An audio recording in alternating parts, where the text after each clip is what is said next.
Okay, so uh, 10 hours ago, roughly, there was some massive news. Like freaking about noontime, it's always the news drop apocalypse of everything that comes out, all this information, and everything. Oh, I didn't even look up the. There's one other thing I gotta look up real quick. WB Games financial reports. Financial reports. Actually, probably be a WB financial report. Annual reports proxies. 23. Where is the 2024 one? um. Ah. Maybe. Sorry. Anyways, so wow, there was investor calls. There was news about some PlayStation event stuff, along with Bloodborne servers having maintenance. There was, we got Elon's going in on like trying to make gaming great again. There's a lot of stuff that's been going on, or the last like 12 hours almost. So we got to deep dive some of this stuff, right? So let's see here. So Bloodborne servers are undergoing maintenance on 12/3. So December 3rd, 2024. We have the Bloodborne servers are undergoing maintenance. That's kind of a big deal because Bloodborne servers have not been touched in a long time. Now I do still have full access to. I'm also trying to do something in the background here. Don't worry about that. I still have full access to Bloodborne and all that stuff. I actually still really want to platinum Bloodborne out, and if the servers are going through maintenance, what this is probably going to be meaning is we got something of an update, whether or not it's like, I mean, okay, so remasters wise, we know that developers have been working and working and working, like not official developers, but modder developers, if you will, have been working on ways of getting Bloodborne to, especially Lance McDonald. He really kind of spearheaded the whole thing of this, but getting pretty much Bloodborne working at 60 FPS at a decent resolution, and yeah, like actually getting making the game look really good. This past Halloween, I did a pretty decent stream of checking out Bloodborne and all that stuff running at 60 FPS. It looks great even at 720p resolution. You can make it work even better if you do it on the PS5. But now they also have, which actually I should probably check it out sometime in the very near future here. So the third, so that's like a week away. That is roughly a week away. Let me look here. Yes, that would be next week. Next Tuesday would be a major, and then that would lead into Game Awards on, I do believe, the 11th or 12th is the Game Awards. I think because we're like 2 or 3 weeks out from that, and I think also the Stream Awards happening and everything. So there's it's the year's wrapping up. All the award shows are going to be starting to happen and everything, but yeah, yeah. Just seeing that Bloodborne servers are going under maintenance on 12/3. So again, the actually here's the better crazy. Uh, so that's what midnight. I think 23. No, that's 1 o'clock in the morning. I do believe 2300 to whoa. So we're talking like a 4 hour maintenance. Online mode would be unavailable. Apologize in advance. So this could just very well be like somebody got such a massive they figured out a sword or something, and they have a massive advantage over other people in online mode, because there's still a ton of people that play online mode on Bloodborne, and FromSoft is just like, you know what, let's go in, like, kind of nerf that down or something. I don't know. I don't keep up with all this Bloodborne online stuff. Never could stand the online stuff in FromSoft games myself. I think the servers don't, well, the server and the game engine doesn't really go well with, unless you're doing like co-op PvP. I've never seen FromSoft's games as being like really great with PvP. Co-op is fine, all that stuff. Although I still say, do co-op on your second run, not your first run, so you get the full enjoyment of the FromSoft titles. Anyways, yeah, that's a pretty big substantial chunk of maintenance happening on a game that essentially has not had developments going on outside of, or official development and patch updates for a very, very long time. Like we're talking, what, 10 years, something like that, of like actual official, like full on good sizable chunk of updates.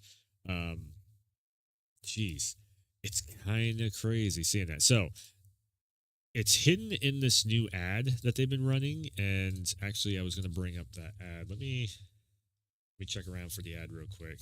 PlayStation ad. That's not the right channel. This is the right channel.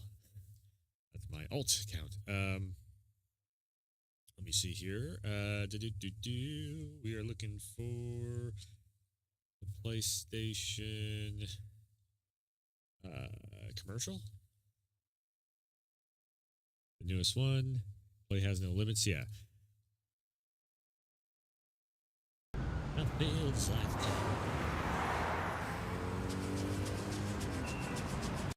I've been seeing this pop up, and I'm just like, of course, people just fine tooth combs through this whole thing. I thought it was a cool ad, but I didn't even notice that there was a release date on this stuff. So if that's true, then we have what, underground stuff, which is PlayStation Underground. That's what I was taking as being like PlayStation Underground, and they've done a lot of sports stuff. And then they've elevated the gaming industry. Like, to me, this was just like 30 years of PlayStation. It was what this commercial was really just pushing for, the symbolism in it.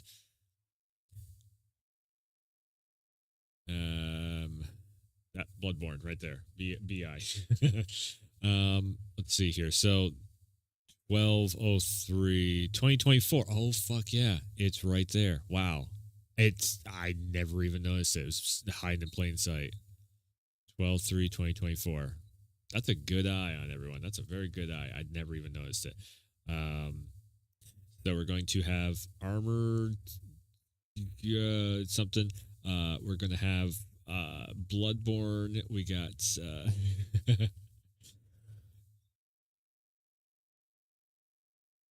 look at this. Bloodborne 2.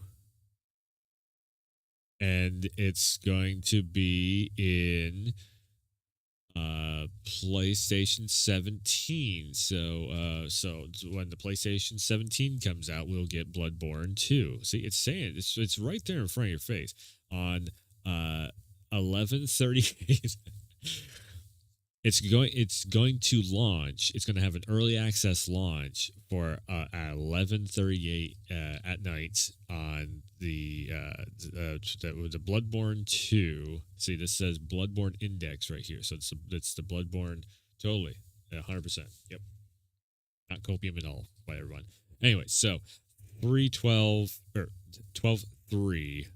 2024 PlayStation event could possibly be happening same day that we have the servers will be going under maintenance. Boy, let's see here. So, what do I actually think that all this could actually mean?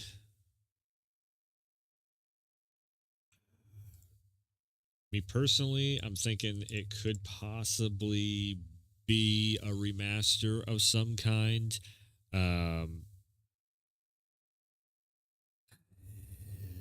Will they do a remake? So here's what we also need to remember is that PlayStation. Do I have it bookmarked? PlayStation right now.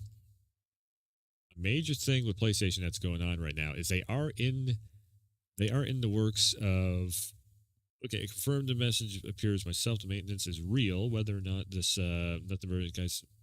Meat Canyon video. What? It's gotta be like that Meat Canyon video. What? I don't think it's a coincidence that rumored PlayStation event and this event is I mean, this again. It's copium shit for right now. Did I bookmark it? I could have sworn I bookmarked it. That's Mass Effect stuff. Grum's stuff. No. This was. Shit, I didn't bookmark it. So essentially what is happening is PlayStation is trying to buy Kadokawa, and which is kind of crazy. I don't know if I can bring it up or not. PlayStation Catakawa.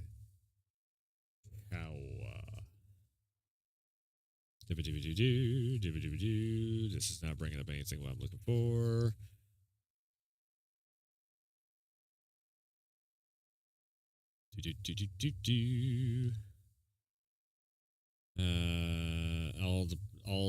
Yeah. Of course, we're gonna have a bunch of Xbox fans that are so pissed off.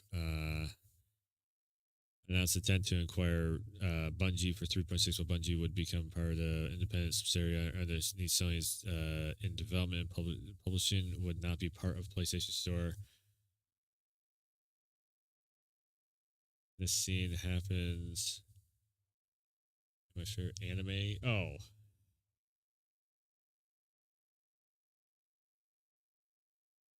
It's an anime thing. Jeez. Damn it. I was trying to find the Katakawa PlayStation.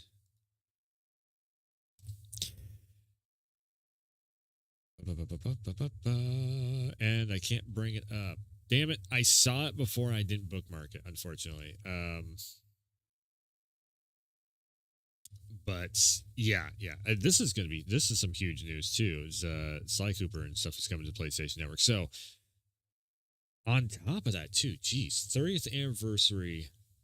PlayStation is coming in hot with this stuff too. The PlayStation blog. Hold on, getting flashbanged. So It Takes Two. So all these are third-party titles, but if you come down here, this is interesting as all hell. So Sly Cooper 2, 3, and Jak and Daxter, part of this like 30th anniversary. Sly Cooper was originally PS2 title exclusive. I think it's still, yeah, Sly Cooper's still pretty much PlayStation exclusive because it was what, PS3, and now we're finally, this is the first time we've ever had Sly Cooper in this generation. We've had Jak and Daxter, but yeah, this is like, it's crazy that we're getting Sly Cooper back full force.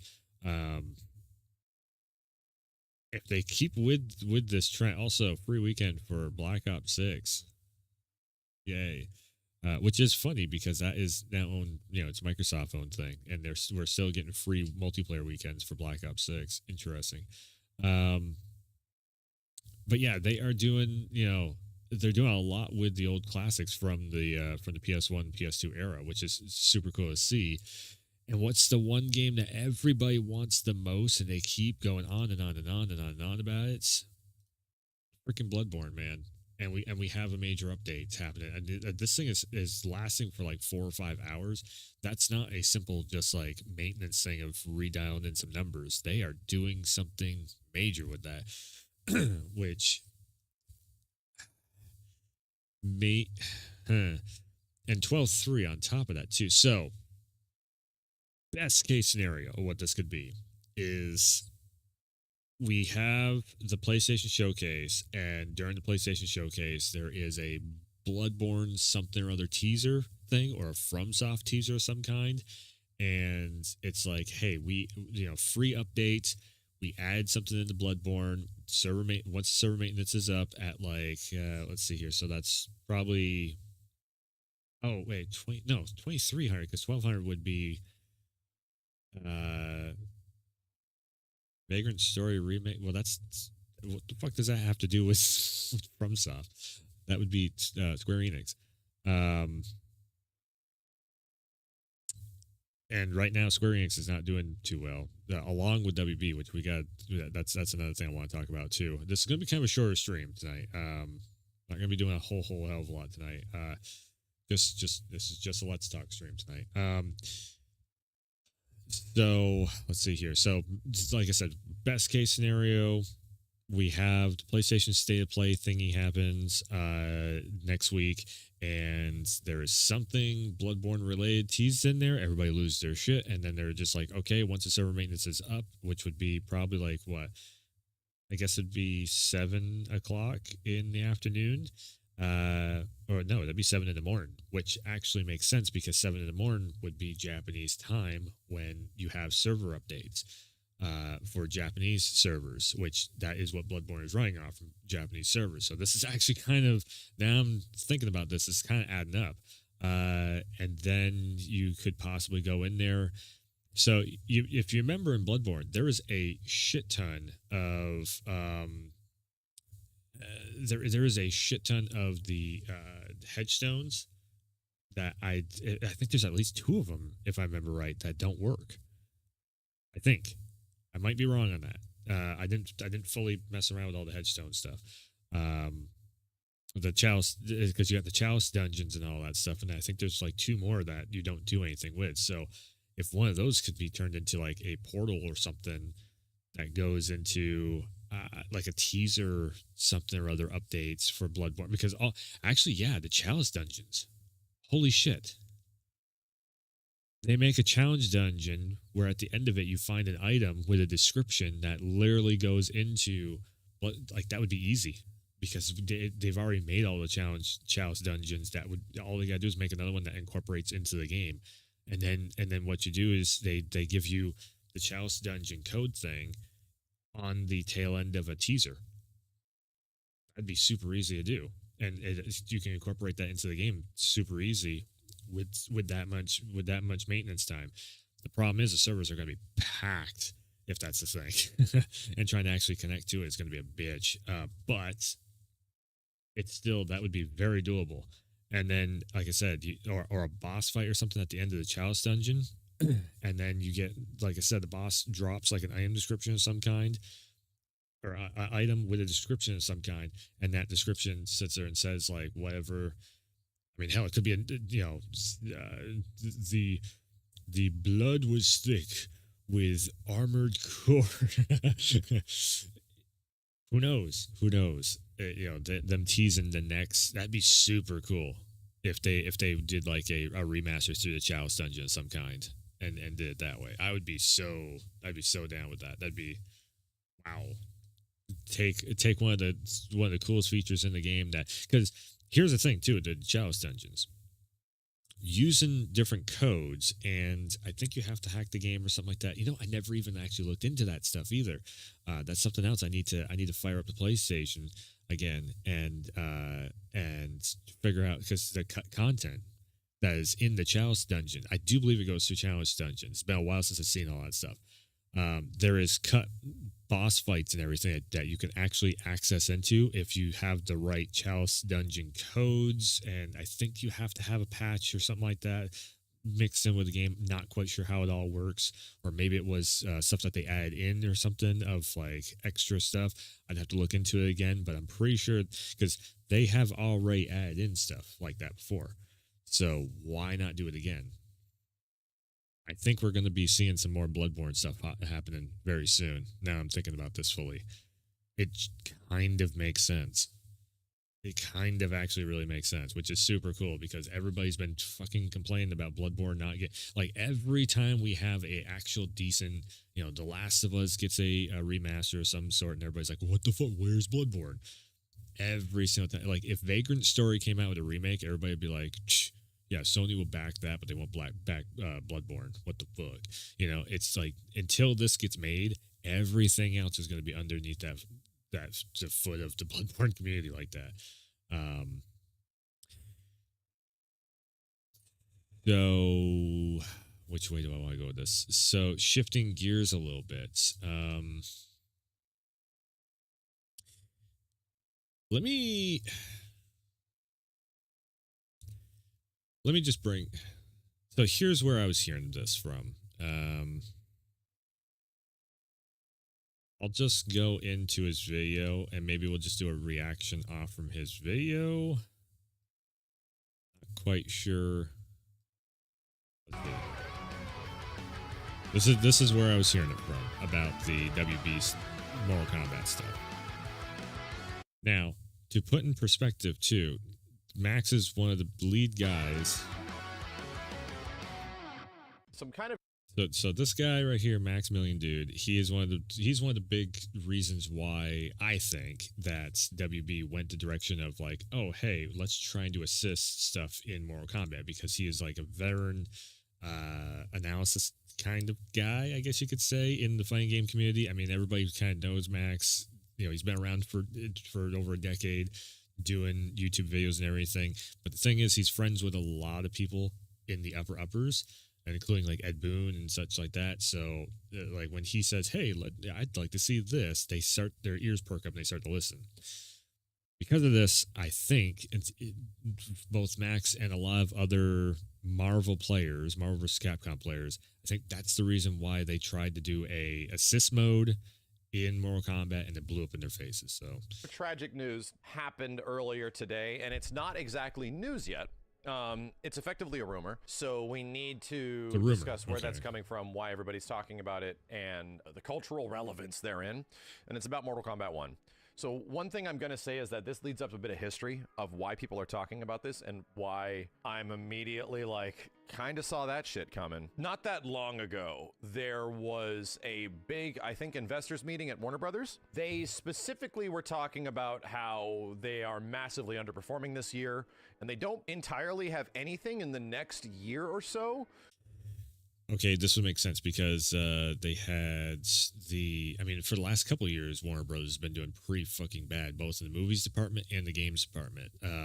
You think about the Suicide Squad game, which is 100%, that's got license ties in with WB. I do believe Suicide Squad was made by, was it Square Enix or something like that, or was it WB Games? I can't remember now.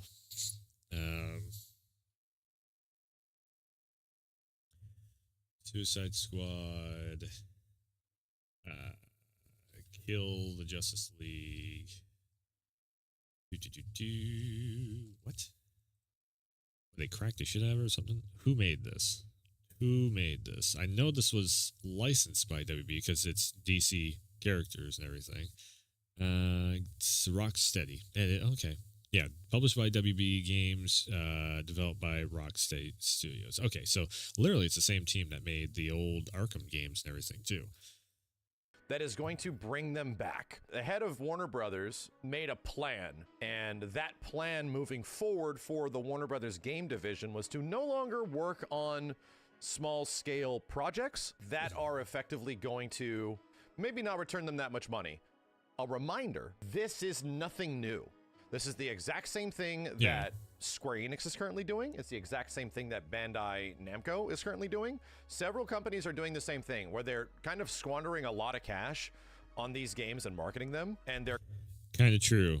So Square Enix is essentially just going to be a Final Fantasy company, and this is the reason why Vagrant Story Remake is probably not going to happen, because Square Enix is in a very tight situation right now, where like FF16 it sold well, but I don't think it sold as well as they wanted it to. FF7 Remake and Rebirth sold ridiculously good, especially with the PS5 Pro version. That has sold really well, but Square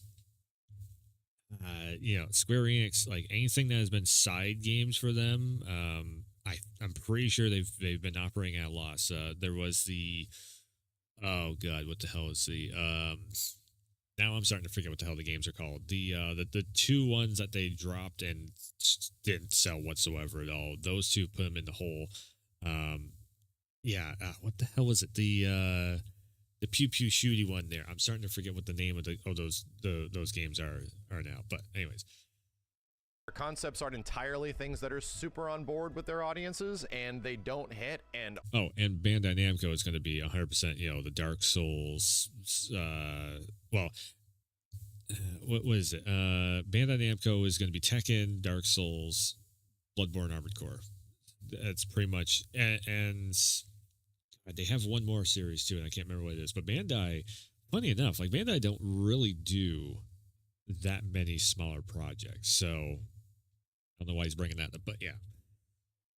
All of a sudden, they're just losing way too much money. Effectively, WB was like down, I think, in the terms of like hundreds of millions of dollars as a result of not so great decision making. So the problem is, at that point, always online gaming and making everything multiplayer based. Yeah, it doesn't work.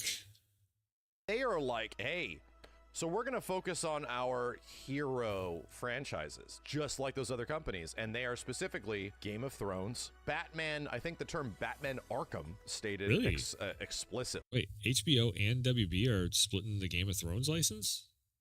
Huh. I haven't kept up with Game of Thrones since it ended, so House of Dragons is like the only thing I've actually kept up with Game of Thrones wise. But that would be probably mobile games, I'm guessing, would be Game of Thrones. Harry Potter, like the Hogwarts games, and the other one is Mortal Kombat. That was the terms that were given. These are the 4 pioneering games of now Yeah, Hogwarts, as much as Hogwarts had a lot of controversy around it, it actually sold really well in the long run. So, yeah, that's I just didn't give 2 shits. It's Harry Potter. I don't give 2 shits about it. But Mortal Kombat, that's one of my mains. WB games. It's those 4. Some news dropped today. Related, now we're going to go back to what is related with Mortal Kombat 1. There was an individual, a Reddit user, and people are like, why is everybody listening to this guy? Well, if you go back and you look at the person's post history, that goes into like years, like almost like 2 years of talking about MK1. This person definitely has insider info and has a relatively decent track record of giving some information on the wall for a while. And I think that writing on the wall regarding this was that post from the CEO, was the whole display of this is where we're moving forward with our franchises. Another thing, another reminder, Mortal Kombat 1 had its big ass massive DLC. That DLC came out in September. It didn't even chart top 20 in PlayStation from what I recall. Maybe that changed, maybe it didn't, but even games like Marvel vs. Capcom Collection, bunch of old 20-year-old games, managed to chart that month. Well, the big thing with MK1 is nobody wanted to put more money into it because holy shit, is it fucking monetized like crazy. Like you spend full price on the game and then everything, like you have a season pass that's again, like $20, something like that.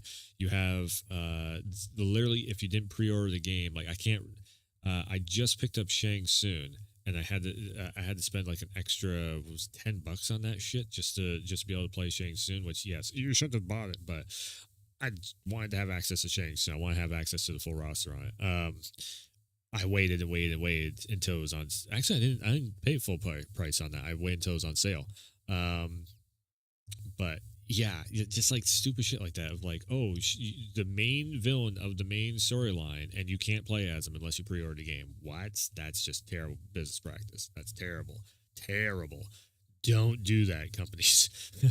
And then also just like the whole thing of so many microtransactions. But this is the thing with all the 3 main, whether it's Tekken, whether it's Street Fighter, whether it's Mortal Kombat, all 3 of the main fighting games all have this same effect going on with it, is they are peppering the hell out of it with microtransactions. Tekken's probably the cheapest one to get into right now. That season pass, especially because they did have a mess up in the PR department, and then everybody kind of got a free season pass out of it. So what's actually is a major one I need to keep going with too is essentially you can get the whole season pass on Tekken for free now going forward if you keep up with the season pass and you keep getting the Tekken coins or whatever the hell it is they call it. When it comes to Street Fighter, maps to costumes to soundtracks to I should say stages, not maps. Oh geez, I think stuff in the hub and all that stuff, like everything has microtransactions in it. It's a good game. Street Fighter 6, all 3 of them are good games, except for maybe Mortal Kombat 1 could have been definitely way better. There is some redeeming aspects to it, but overall, yeah, it's just the online. That's the other thing too in Mortal Kombat 1. Jeez, I'm totally blanking over.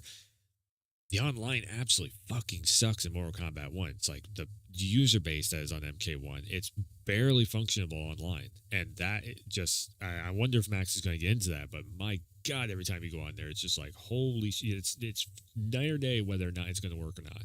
With people just like the worst connections ever to where you can't even get 2 buttons to work. Let's see.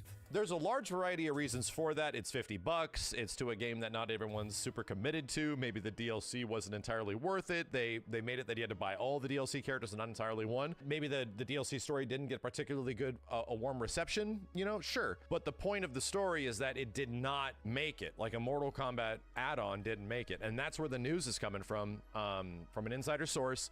And this is just a rumor, but it does come from people that have a pretty credible list of rumors that eventually come true. Apparently, MK1 is effectively done after this season, where we might get a couple more updates in terms of like characters, just maybe. There might be a couple more cameos added to the game, but Conan or T-1000, whoever ends up being the last character in MK Season 2, it's effectively done at that point.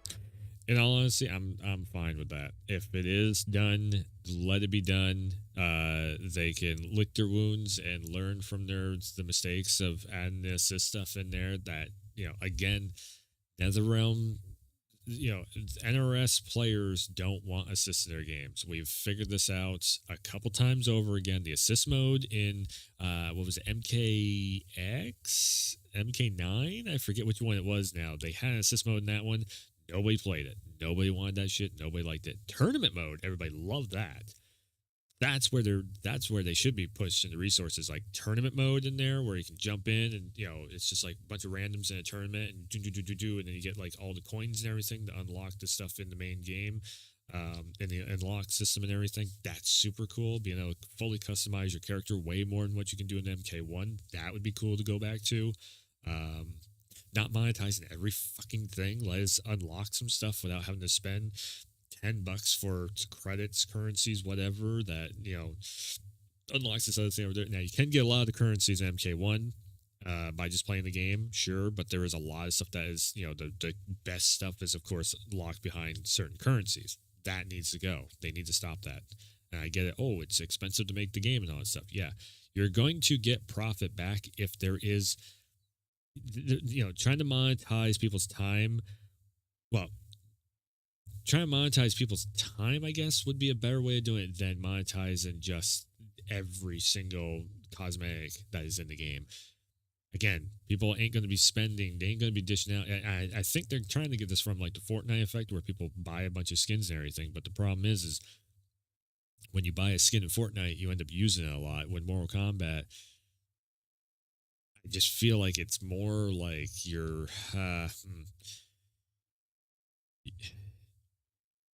you have so many different characters that you play in Mortal Kombat on average that it's not worth buying, you know, $10 in credits to get this one skin that you're going to use a fourth of the time or something, you know, if you have 4 different characters that you're using. Yeah, it's just, yeah. And yeah, I get it. The developers have said differently. They definitely have approached this and been like, we have 3 years worth of content. Yeah, here's the thing.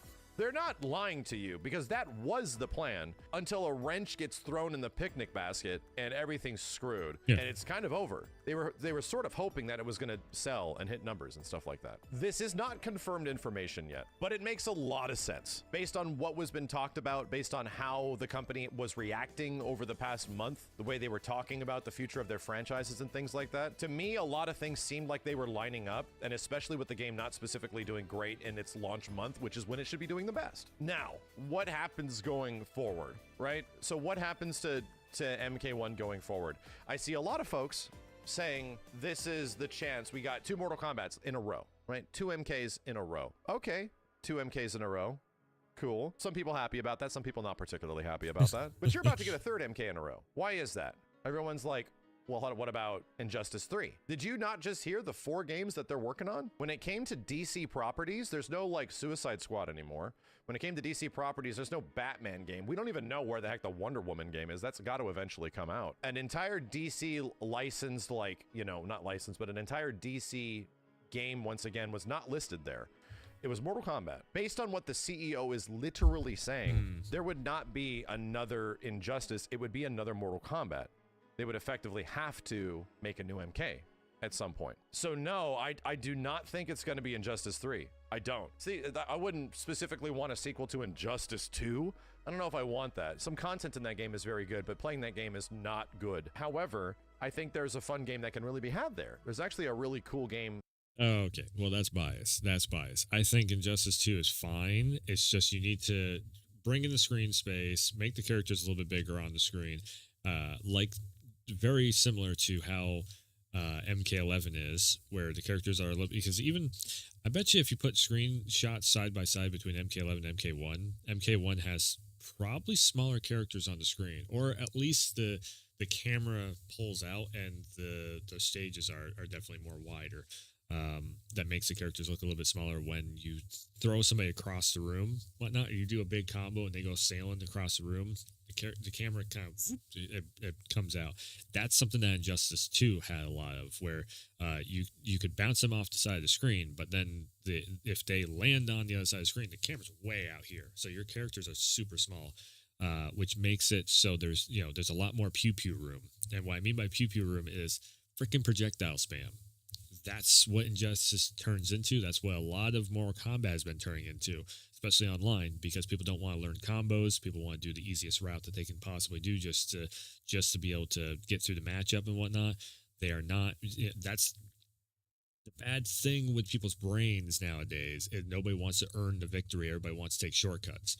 I've been saying this about fighting games for a while now, and Mortal Kombat, one of the biggest things with MK1, because you gave them assists characters, everybody can just lock you into a corner, and if they're good enough and they know how to spam something properly enough and not actually learn combos to actually have a competitive matchup, no, they are just looking for the cheapest way possible to get the victory, just to be like, haha, I put the stat on the board and whatnot. And I think that is where majorly MK1, because when the connection is working right, you see that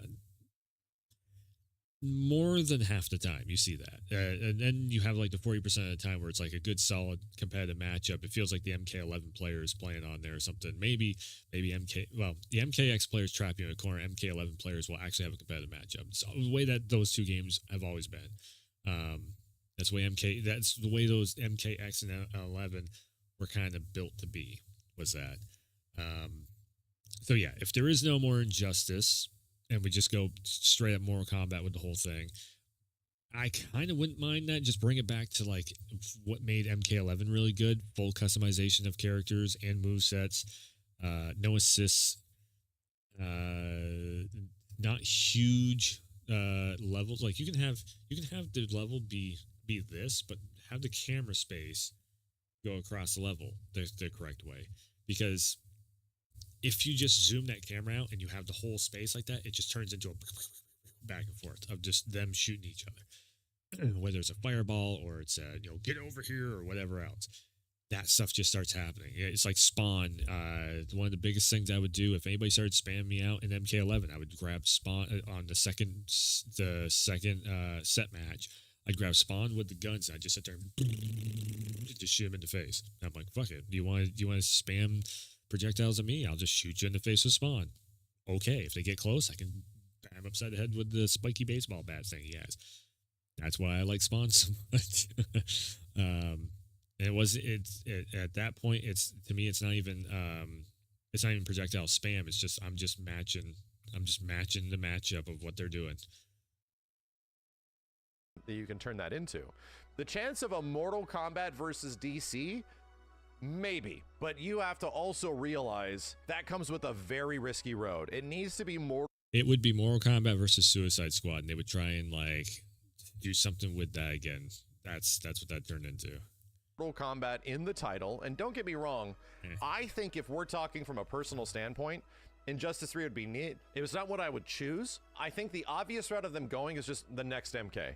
Like an MK13. That makes the most sense. They're just going to try again and not make all the same mistakes that they made with Mortal Kombat 1 for hopefully whatever reason that happened. Clear. For whatever reason that happened. For whatever reason that happened. I could bring up a whole bunch of clips where Max is like, yeah, it should be assist based and all this. Oh my God, the variants suck ass. Da da da da. He's said that for hours on end. And NRS Studios watches his live stream because it's pretty much the biggest live stream for fighting games that there is. Clearly a compromised development for that game in many ways. But I think for me personally, I kind of hope that there's a room for a crossover at some point. That there is actually a room for proper MK versus DC game. Yeah, but I don't know. I agree with that. You know, I don't. It would likely never be a team game because some casual fans obviously didn't like this stuff. It's not a good situation. I think they can get themselves out of this, because here's the thing. I see a lot of folks blaming NRS for these problems. I have to remind people how the order of operations works. NRS is not the ones that chose that stuff to be in the game. Yeah, how so? NRS is not the one that chose when the game was going to come out to effectively cover the lost profit of other games like potentially Suicide Squad. Yes, because WB is actually the publisher of the whole thing, I do believe, because WB Games owns NRS, if I'm remembering the chain of command on that. So yes, NRS, they get the publisher sets a date of marketing and everything else, and then the developer has to basically meet that deadline. That's what keeps the developers in check of like, we can fix one more thing. We can fix one more thing. That's how game development works. Publisher goes, here's what we got. We have a chunk of time right here when we don't have any movies or anything coming out. Try and get the game done by that period of time so we can properly market it. Nothing, it's not stepping on anything out any other project's shoes, or if they have a movie that they can cross over with the Mortal Kombat stuff. What I'm also kind of wondering too is a Mortal Kombat movie, because there is a second Mortal Kombat movie that's in the works.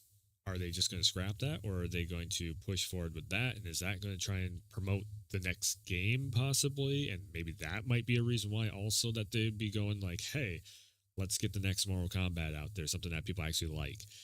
To go along with the movie, because we already know that the movie, there's a solid chance the movie's going to flop, so they're going to need something to also reimburse the movie side of thing too. That is not NRS's choice, dude. How to monetize the game, what the DLC is going to cost, if they're going to release skins, how those skins are going to be monetized. I'm going to tell you right now, NRS is a game dev. Publishers choose monetization. They choose how much their game is going to cost. They choose how much they are going to monetize which parts of it. That is entirely It's very true, but also Ed Boon and the rest of them can do pushback, and they can negotiate with the publisher on how to do everything. There is negotiations that can happen there. If they are willing to do it, it all depends on the higher-ups at NRS of like, hey, hold on a second, this is never going to work. Listen to us on this part. We know, because we talk with the community all the time, that they don't want this. Can we possibly do it this other way? And if it just comes down to the whole thing of like, oh, it's never going to work, we've already seen this on the stat sheet and everything, then WB will be like, okay, we'll give you guys a little more lenience to do it your way. If it's worked in the past, but it's not working now, then yes, they will give them more lenience there. It's not a lot, but it's usually enough to get the job done. A WB-ness sort of situation. To be real, it already felt like clearly MK1 was a compromised game in some way. Something happened where they did not get the appropriate resources or time in order to create the experience that they probably wanted to. That's Cope. So they were talking with all of the guys like Max and all his buddies of like, what would be a cool thing to be a refreshing start for Mortal Kombat? And I know because I was in the middle of seeing all this stuff when they were talking with them at the EVOs and E3s and this and that stuff. We were hearing it backhand through all of the content creators, I guess you want to say, and all that are in the fighting game community. And Max and all those guys were like, let's try assists in the game. And all the NRS players were like, oh, hell no. And then they were like, yeah, maybe we can make it work. They tried it. It failed. So this is Cope on Max's part here. And that was clear from the launch of the game. And it's still clear to this day. Do you think that the folks that are literally making the game do not realize that? No, they know it more than anybody. I get it. Fans are pissed about this stuff. And yeah, granted, I am as well. I don't really want to play this game online because it's rough and it has many issues. You have to realize that even from a game development standpoint, they know that, and they're effectively allocating whatever resources they can to keep the project going. If they just made a game mode where there was no assists in the game, boom. It's just like Fortnite making a no-build mode. It would bring in so many players. Beard Arsenal in the chat. If you're still there, put in the chat, would you pick up Mortal Kombat 1 if they made a no assist mode, I'm very curious on this. I'm hoping you're still in the chat on this one. I'm phoning a friend right now.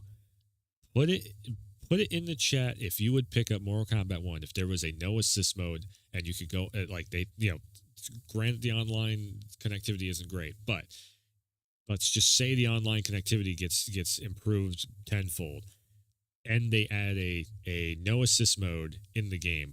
Would you pick it up? I don't know if he's still there or not, but I can get confirmation on this afterwards if I need be also. I'm gonna give it like 2 more seconds and then we'll continue. Yeah, he might have. It is kind of late, and since he has work in the morning, so he might not be there. Yeah, okay. I've heard it before, but I just wanted to get confirmation in the chat on it. But I've heard it before that the ones that don't want the Mortal Kombat, and not just from Beard Arts. I've heard this also on Twitter and everything else of like, yeah, fuck assist. I don't care for that stuff. Bullshit. Like, with how long it's been out and all the slammy bullshit now, like the end of my 11, no. Because I'm like trying to think of how could they salvage MK1, and that's the only thing I can think of is like take the assists out just to draw in the crowd, and then put it on sale for like half off, and maybe it might draw in like a second wind on the game. But then you have so much monetization shit on the back end that I think that would still kill it. I really hope that we can get another game from NetherRealm Studios or another Mortal Kombat. It doesn't even need to specifically cater to my needs, but it needs to alleviate these problems and be given ample development time, because that's clear what MK1 is done. Just let it be done. Okay, yeah. I mean, we got 2 more. I think we got what 2 more DLC characters. I think the game is pretty much done. So. MK1 was missing. From the very first moment I touched that game at Summer Games Fest, I was mad concerned, dude. And it was like, oh, okay, so this is what we're doing? And it's like, yeah, it's got combos and air combos. That is cool, but why does it run so bad? That's the news. The news is that MK1, from a very credible source, and a rumor, is saying that the game is effectively done after its 2nd season. Granted, I think I had...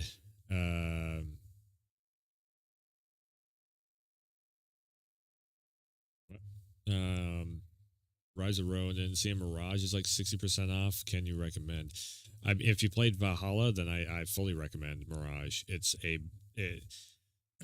Mirage is going to show you just how good the game engine and how everything feels in Assassin's Creed going into Assassin's Creed Shadows, whenever the fuck that is going to end up launching.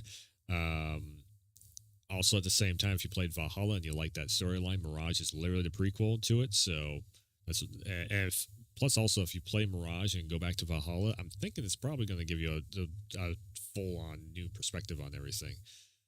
So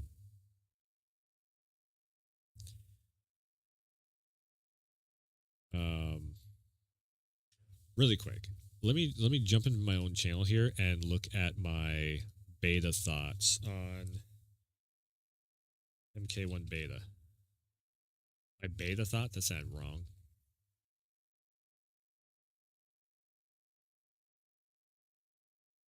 Do I have? I should have. Hold on. Versus Wi-Fi Warriors. Oh, that's 11. Chaos trailer online experience.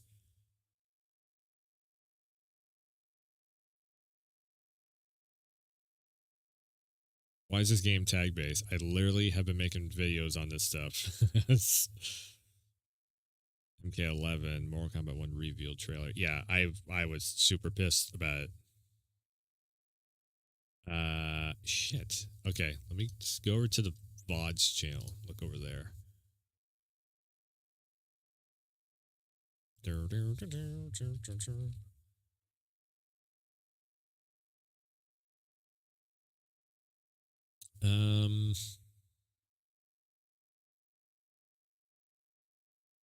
I not do beta? Oh, I don't think I played the game in beta. Yeah, because I don't think I got into the beta for Mortal Kombat 1. Never mind. I can't show my own beta footage reactions.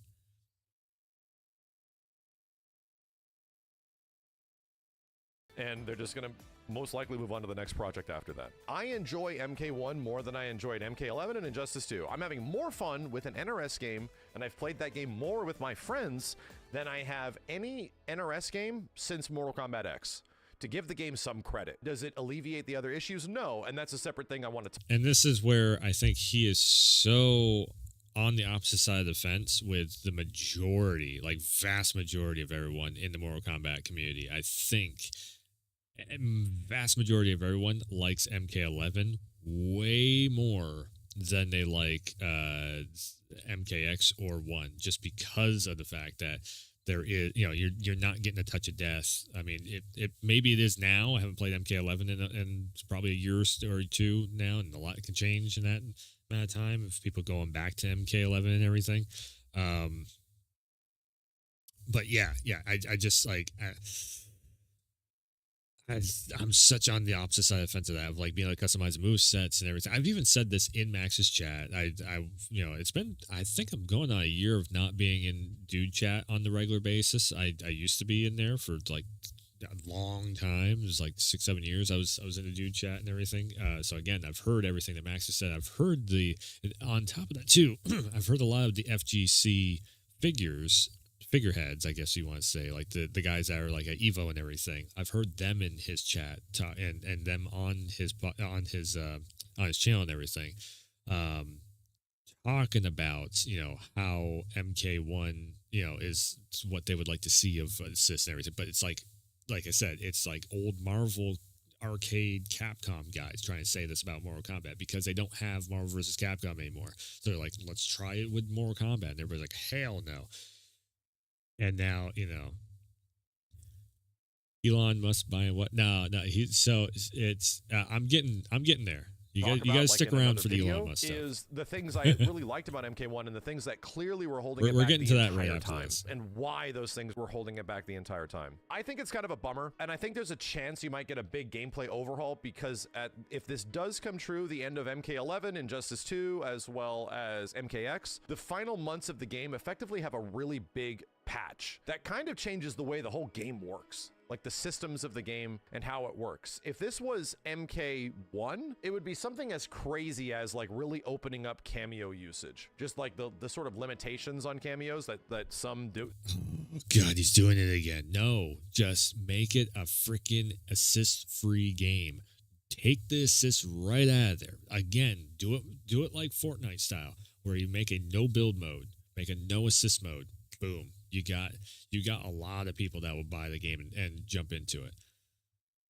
Some do have and some obviously don't have. I would not be surprised if that happens. I would not be surprised because that hasn't entirely happened to MK1 as of yet. One of the biggest mechanical changes they made was like the anti-air thing where they added that. You can jump after and shit like that. Either way, I think it's a bummer because there's a lot of stuff in this game that is genuinely cool, but there's so much holding it back. And I want to talk about those things personally, where it's like, yeah, I have so much fun with some characters in this game, especially as Season 2 started. The end of Season 1 into Season 2. As soon as Takeda came out, man, I was like, whoa, this game's... Takeda's so much of a kind of like keep away character, he's just kind of a pain in the ass to deal with. Ghostface is actually really cool. Ghostface has like 3 major string combos, but Ghostface plays like an MK11 character. He has 3 strings of major combos that you can do. You can 50-50 mix up with Ghostface. I was having if the game would fucking function online with the such shitty connections that everybody has, when you have a decent I had like 1 out of like 10 matches were actually decent, and I got no wins because of the freaking shitty online. But when the game was actually functioning properly, Ghostface was a lot of fun, and I was actually doing a lot of damage with him, which was really cool to see. That being said, any character that plays like an MK11 character, I start to dominate with it. Li Mei, Sub-Zero, Ghostface now. One, I forget if it was Sector or Cyrax, but one of them had like a kind of MK11 ish. It was just easy to execute combo strings, and boom, it was like I was winning matches online that I didn't think I was going to. It's actually super fun now. Peacemaker was also kind of the early sign of that. There's a lot of fun to be had, but I think giving them a fresh start and ample time to actually. Peacemaker's pew pew, man. Like, how the hell do you? I mean, sure, John Cena, it's cool, it's fun and everything, but yeah, he's just pew pew, man. You just shoot everyone. Actually create an experience that I think most of their fans want is good, but I feel legit bad for the developers in this situation. This isn't just one person, this isn't two people, these are like hundreds of people that are trying to make the best fighting game they can with most likely a very unfortunate situation. Consolidated deadlines or limited resources or having to compensate for other games that the publisher slash DEI hires. That's the reason why we couldn't have any skin in the game until just recently when they started putting old school skins into the game, and then all of a sudden, oh, guess what? Now we can actually have a little bit of cleavage in the game without everybody losing their shit. Studio that owns them is trying to also compensate for. It sucks, man. And everyone's being worked to the bone for something that eventually just pisses a lot of people off, and they know it's going to do that. I legit sympathize with them in that situation. So I only hope that if given the opportunity, if this does effectively end early, what is this life cycle in comparison? This would be the exact same life cycle as an MKX, as a Injustice 2 or Injustice 1. MK11 had a bit longer, had about an extra year. It was like 2 years to 2.5 years of supported game dev. All their other games are a year to a year and a half top. But that was also because of COVID. So they had to extend MK11 out. And then, I mean, it was just like, cool, we get more of a cool game. You know, it's a fun one, is MK11. So. Ops. That's it. MK11 was the only one that got that extended period of time. And I could definitely see why WB would want to sort of like cut the umbilical cord right now. Just cut it and start over. Let's just do something else. We're not, and especially after the second DLC, if it did not perform as good as it did, they're just like, cut the umbilical cord, we're going to start over and do a new one. And I do think it is really shitty that it's a third Mortal Kombat in a row with no deviation. There was a reason why NRS was doing other games. There was a reason why they tried Injustice. They did not just want to do the same thing over and over again, regardless of whether or not I like it more than Mortal Kombat. They wanted to challenge themselves in other ways, you know? And I get that. It's like, okay, so yeah, there's a sort of a break here. They might. How the fuck was Injustice a deviation from Mortal Kombat? Injustice is literally just DC's version of Mortal Kombat. That's why it works so well, because what? What? A DC is literally just like, it's we're trying different systems in the NRS engine that the NRS version of the engine that they're using, and yeah, it's not a deviation whatsoever. No, it's the same fucking game as Mortal Kombat. It's just got the DC characters that everybody wanted to see, of like, oh, what happens if Batman and Superman is a fighting game? That's 1v1. Holy shit. And it just so happens that WB owns a license to DC, and NetherRealm could actually use it. Done. It's the same thing as a Mortal Kombat, though. Literally, the combo structures in Mortal Kombat have translated. Some of them are translated from Injustice. The same thing with Injustice. It translated from Mortal Kombat. I don't see where he's coming from on that. What? I not get that based on the way the CEO's talking. And the closest we get is an MK versus DC situation. But the problem with MK versus DC always is that it doesn't have the extremely mainstream appeal of the blood and guts that has effectively been tied to Mortal Kombat, brought it success, and also held it down in many ways. Also has prevented it from getting the limelight in certain situations, because it is ultra violent. It's like the most violent game on the market, like straight up. And you can't do that to Batman. You're not going to be able to do that to Harley and shit like that and just cut him in half. And I think that's a challenge. I think for me, again, as someone that's not attached to that stuff nearly as much anymore, I don't really care about it much anymore. I would love to see those characters fight each other. I'd love to see Scorpion and Batman fight each other again. I'd love to see those characters like butt heads. I think that's a perfect situation for me personally, but it is not entirely an end-all be-all. That's what they should do? Yeah, that's where they should go? No, man, I don't know. You're not going to get the same approval for all of those characters in the same way that you're able to murder the Joker in Mortal Kombat 11. What I'm hearing is is people don't like how stuff happens when it comes to certain Louis Vuitton stuff, which leads us into one other topic of conversation here. Let's go into bookmarks once again, and let's jump into the Elon Musk stuff. So Elon Musk is he's looking at doing some kind of crazy stuff here. He essentially wants to get rid of DEI and wokeness out of gaming, because he is a gamer himself. He's actually a big major gamer. Shout out to anyone who's still around in chat. So 12 hours ago at this point, let's can I not bring up, holy shit, come on, I want to bring this up over there. There we go, that's how we do it. So the original stuff was is from Nakamoto, and the thing is, Nakamoto doesn't fully understand. I think they understand the way the business works in the gaming industry. It's just they don't like the gaming industry so much. So I don't understand how game developers and game journalism got so ideologically captured. Gamers have always been trolls, anti-greedy corporations, anti-bullshit. Gamers have always rejected dumb manipulative bullshit and can tell when someone is an outsider poser. Why lean into the bullshit? Now, this kind of goes in both with the whole like marketing, but also the monetization, and also the DEI wokeness has been plaguing gaming for the last couple of years now. Best games I've played over the last 10 years have been indie games and Skyrim and Fallout 4. So that's where, well, okay, so this is a different person though. They got the same icon, but it's a different person. I love indie games, so it's not Nakamoto. I read it the first time. I thought it was him saying this, and thread, whatever the hell you want to call it. Console gamers ruined it. No, there's some hot takes in this. This is the reason why I was kind of like, let's deep dive some of the hot takes and then dismantle it a little bit. It all started back in 2014 with Gamergate and harassment of women in gaming. Even we at Intel went out of our way to try and overcompensate. So that was a lot of the Me Too movement stuff. That was a lot of the we need to hire more women into the gaming industry. Harassment was stupid. If you zoom in to OG Gamergate, though, there are no good guys. Not fully true. There was a lot of us that were like, nah, don't harass fucking like Laura Bailey around the Last of Us Part 2 stuff, and there was let's see here. I mean, there's always been, the whole thing of like, Lara Croft looks a certain way and all that, or it's for like 20, 30 years now, whatever.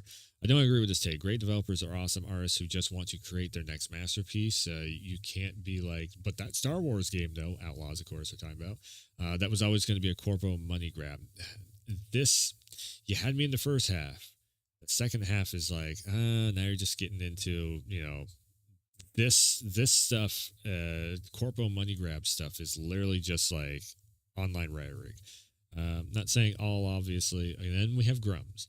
Of course, Grums is going to, Grums is going to show up with the hottest of takes here. Sometimes he's on point, sometimes not. It was our hiring. It was our hiring from the academic pipeline, which was already infected, especially writers and art teams. This I agree with, and community teams.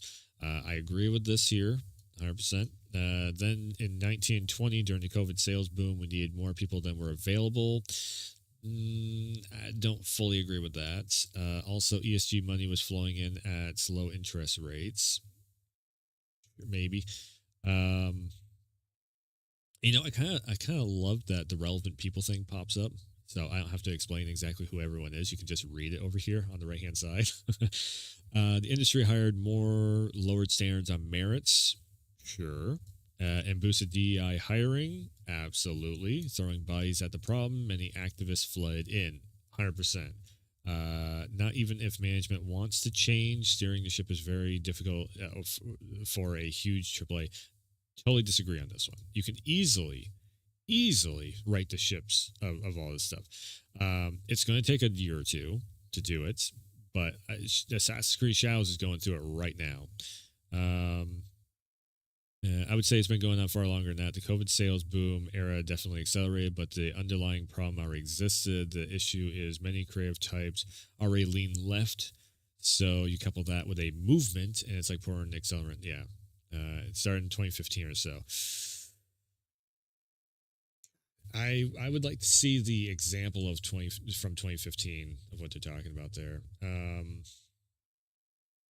Client gaming journalism, a case study, and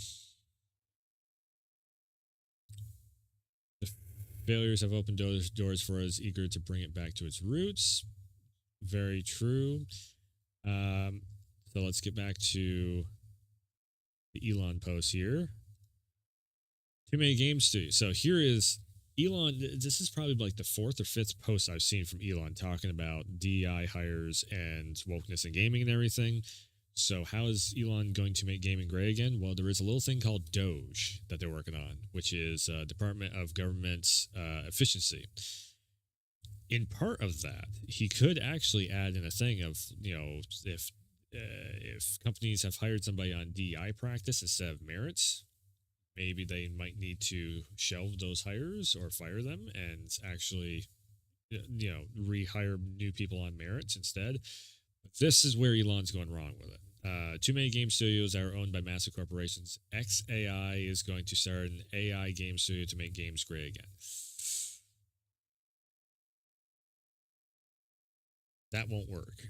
If it's AI, if it's fully AI made of a game and whatnot, we've seen that be, people have tried to see if they could do it. And the problem with AI is it's not complex in its thought patterns enough to actually make art, viable art. I should say it can make art, but it makes, you have weird hands that, they look like they have extra fingers, and you have, it's just the weird shit that ends up happening with it. So, AI tool sets, great, awesome across the board, DLSS to voiceover work to, if you're a company that can't hire enough voice actors, or there's a voice actor strike or whatever else going on, to be able to still get the product out and make it viable.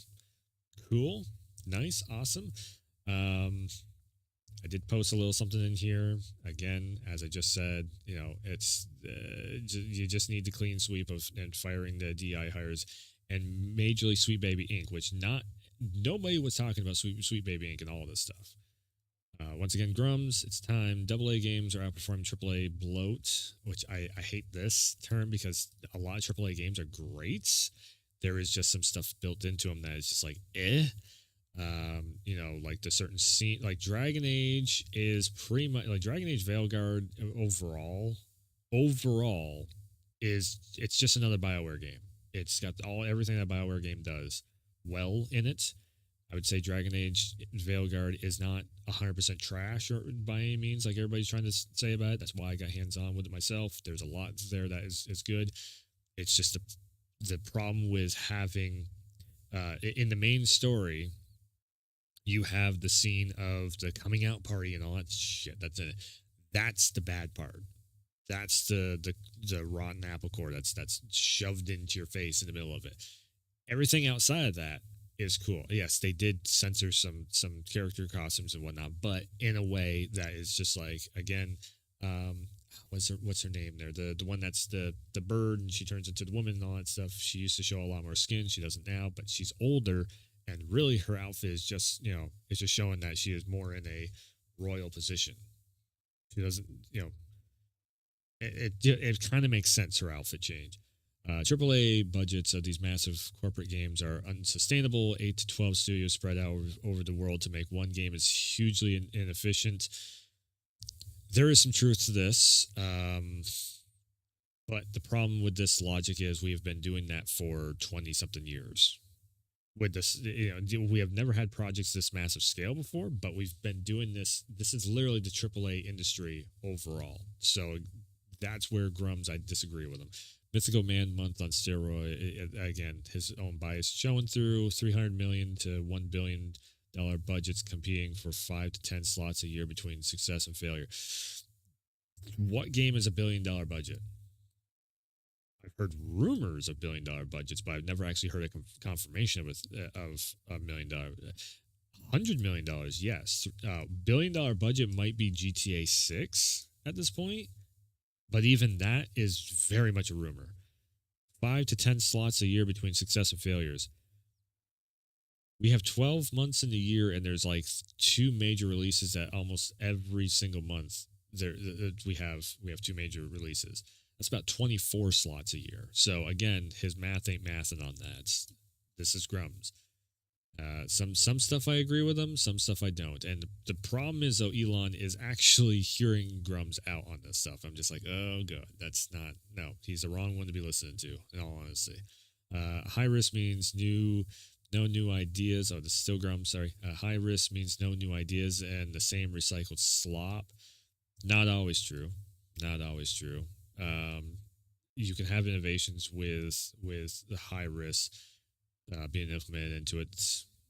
They are already really the biggest risk is not catching on with streamers and content creators, because that's when you have the boom of success that you're looking for. Is when people start streaming your game, when people start playing your game with friends, and everybody's like, "Oh, that's easy enough. I'll jump in on it." That's how Among Us did so crazy on its numbers. But also that's how something like Dragon Age Veilguard and Star Wars Outlaws gets totally shit canned, because there's the word of mouth goes around. They're already collapsing. Meanwhile, AA Studios with $40 to $7 million budgets delivering 5 to 10 returns, taking all the top sales slots this year. This is just no. If you're running $40 to $70 million budget, you are essentially not a AA studio. You're a very low tier AA studio. Even $10 million, $10 to $20 million is pretty freaking. That's pretty high tier. So again, he's inflating the numbers easily. 5 to 10 times returns. No, there's so many. I could show you a website right now where this just is not.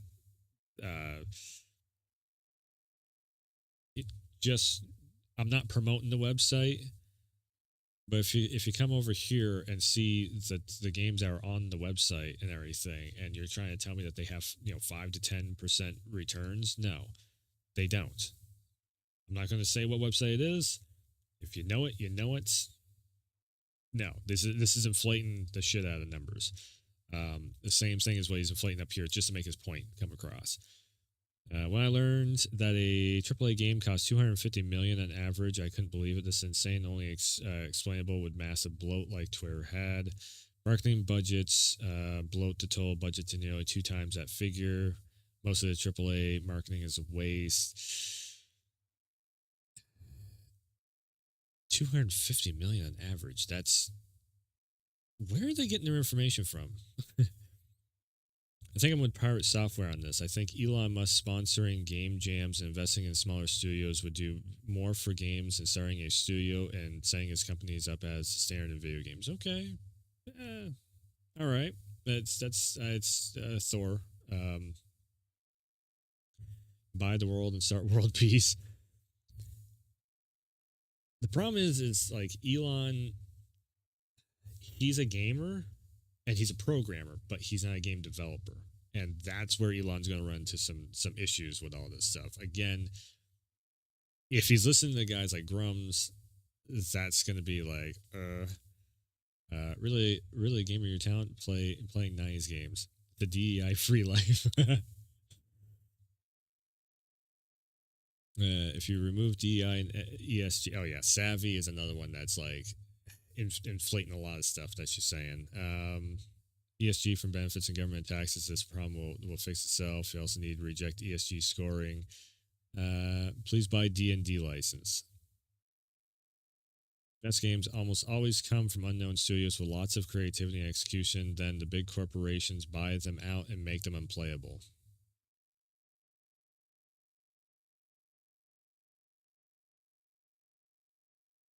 I guess it's just an exception to the rule. 221 million views within 11 months. I guess GTA 6 is just an exception to the rule then.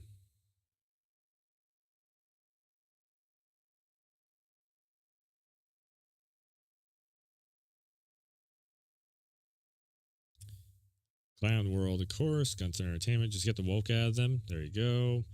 New challenger approaches X AI enters the game. That's not Vagrant Story. No, I was going to say, did somebody use Vagrant Story in a fucking meme? It's time to learn from the video game history. Video games don't teach you anything. Governments falsify history only so it favors them.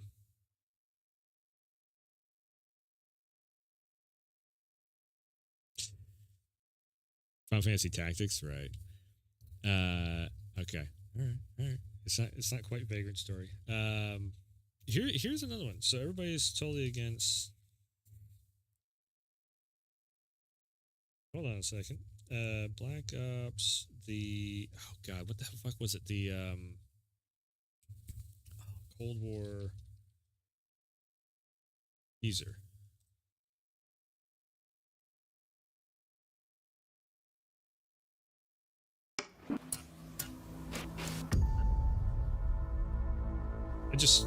Just take a listen to this for a second. Understand what's going on around you. You are in a state of war, and you have precious little time to save yourself.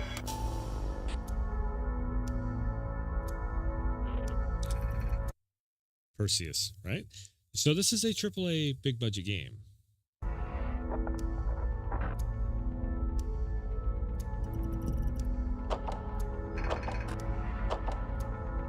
Not to mention, also, this is like one of the biggest games on the list against, or that everybody's like DI and everything. Which again, MW3, to be fair, yes.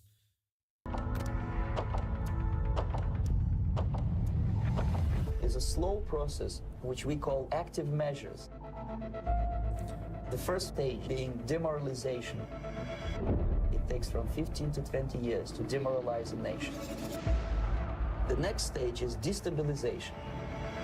What matters is essentials: economy, foreign relations, defense systems. The next stage is crisis, with a violent change of power, structure, and economy, period of normalization. This is what will happen in the United States if you allow all these schmucks to put a big brother government in Washington, D.C., who will promise lots of things, never mind whether the promises are fulfillable or not.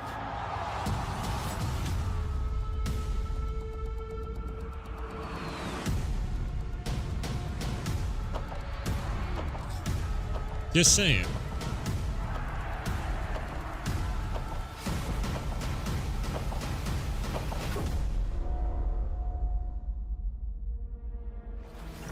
The time bomb is ticking. With every second, the disaster is coming closer and closer. The danger is real. My green screen.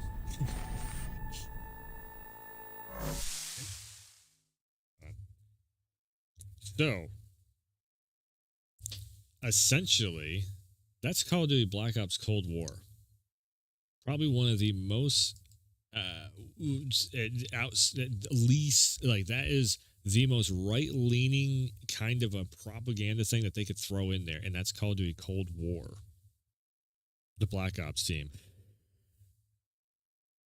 So you have two trying to wipe so essentially what Elon needs to realize is the game development teams are so big and massive. Like, he should actually go to a couple of game developers, like I don't even, maybe even Ubisoft and Activision and whatnot, and actually see how things are made, because from when he was programming to what it is now, it's vastly different. Vastly different. So essentially, the story mode team that would go for a teaser like this, where it's what they would call, pretty much, that is like right-wing propaganda nonsense, is what the left would call that. Of, oh, that's bullshit, that's not happening, whatnot. That's in Call of Duty. Like, this video is literally something that a lot of your right-leaning news outlets would say, fucking look at this, listen to what the hell he's saying, because this is what, and this is essentially what this guy is talking about in here is the reason why Trump just won the election and everything, because everybody has seen the destabilization of America happening, so they're like, fuck you, we want our country back. Boom. 14 million 4 years ago. Yeah. again, almost 3 million. I'm not going to go into the comments on it and everything, but what Elon needs to realize is there is certain departments work on certain things. You have one department working on single player, you have one department working in marketing, and you have one department working on multiplayer. Throwing AI at this is not the answer. What you need to do, just as I said down here, gaming just needs to have a clean sweep of firing DEI hires and Sweet Baby Inc. If you get rid of that, the industry goes right back into normal mode. We get, it's censorship goes away. We don't have all this, inclusivity horseshit happening. All that stuff gets fixed real quick within a year or two. So AI, how can Elon make gaming great again? Again, put some regulations on Sweet Baby Inc. is the first thing that I would do. If you are literally doing the Doge stuff, where is the Department of Government Efficiency? If Elon is literally doing this and he is looking at gaming and everything, the biggest thing that he could end up doing, again, is a company like Sweet Baby. Sweet Baby Inc. is a Canada company. He could literally just have Trump just fucking outlaw it. And that would save so much headache in the long run.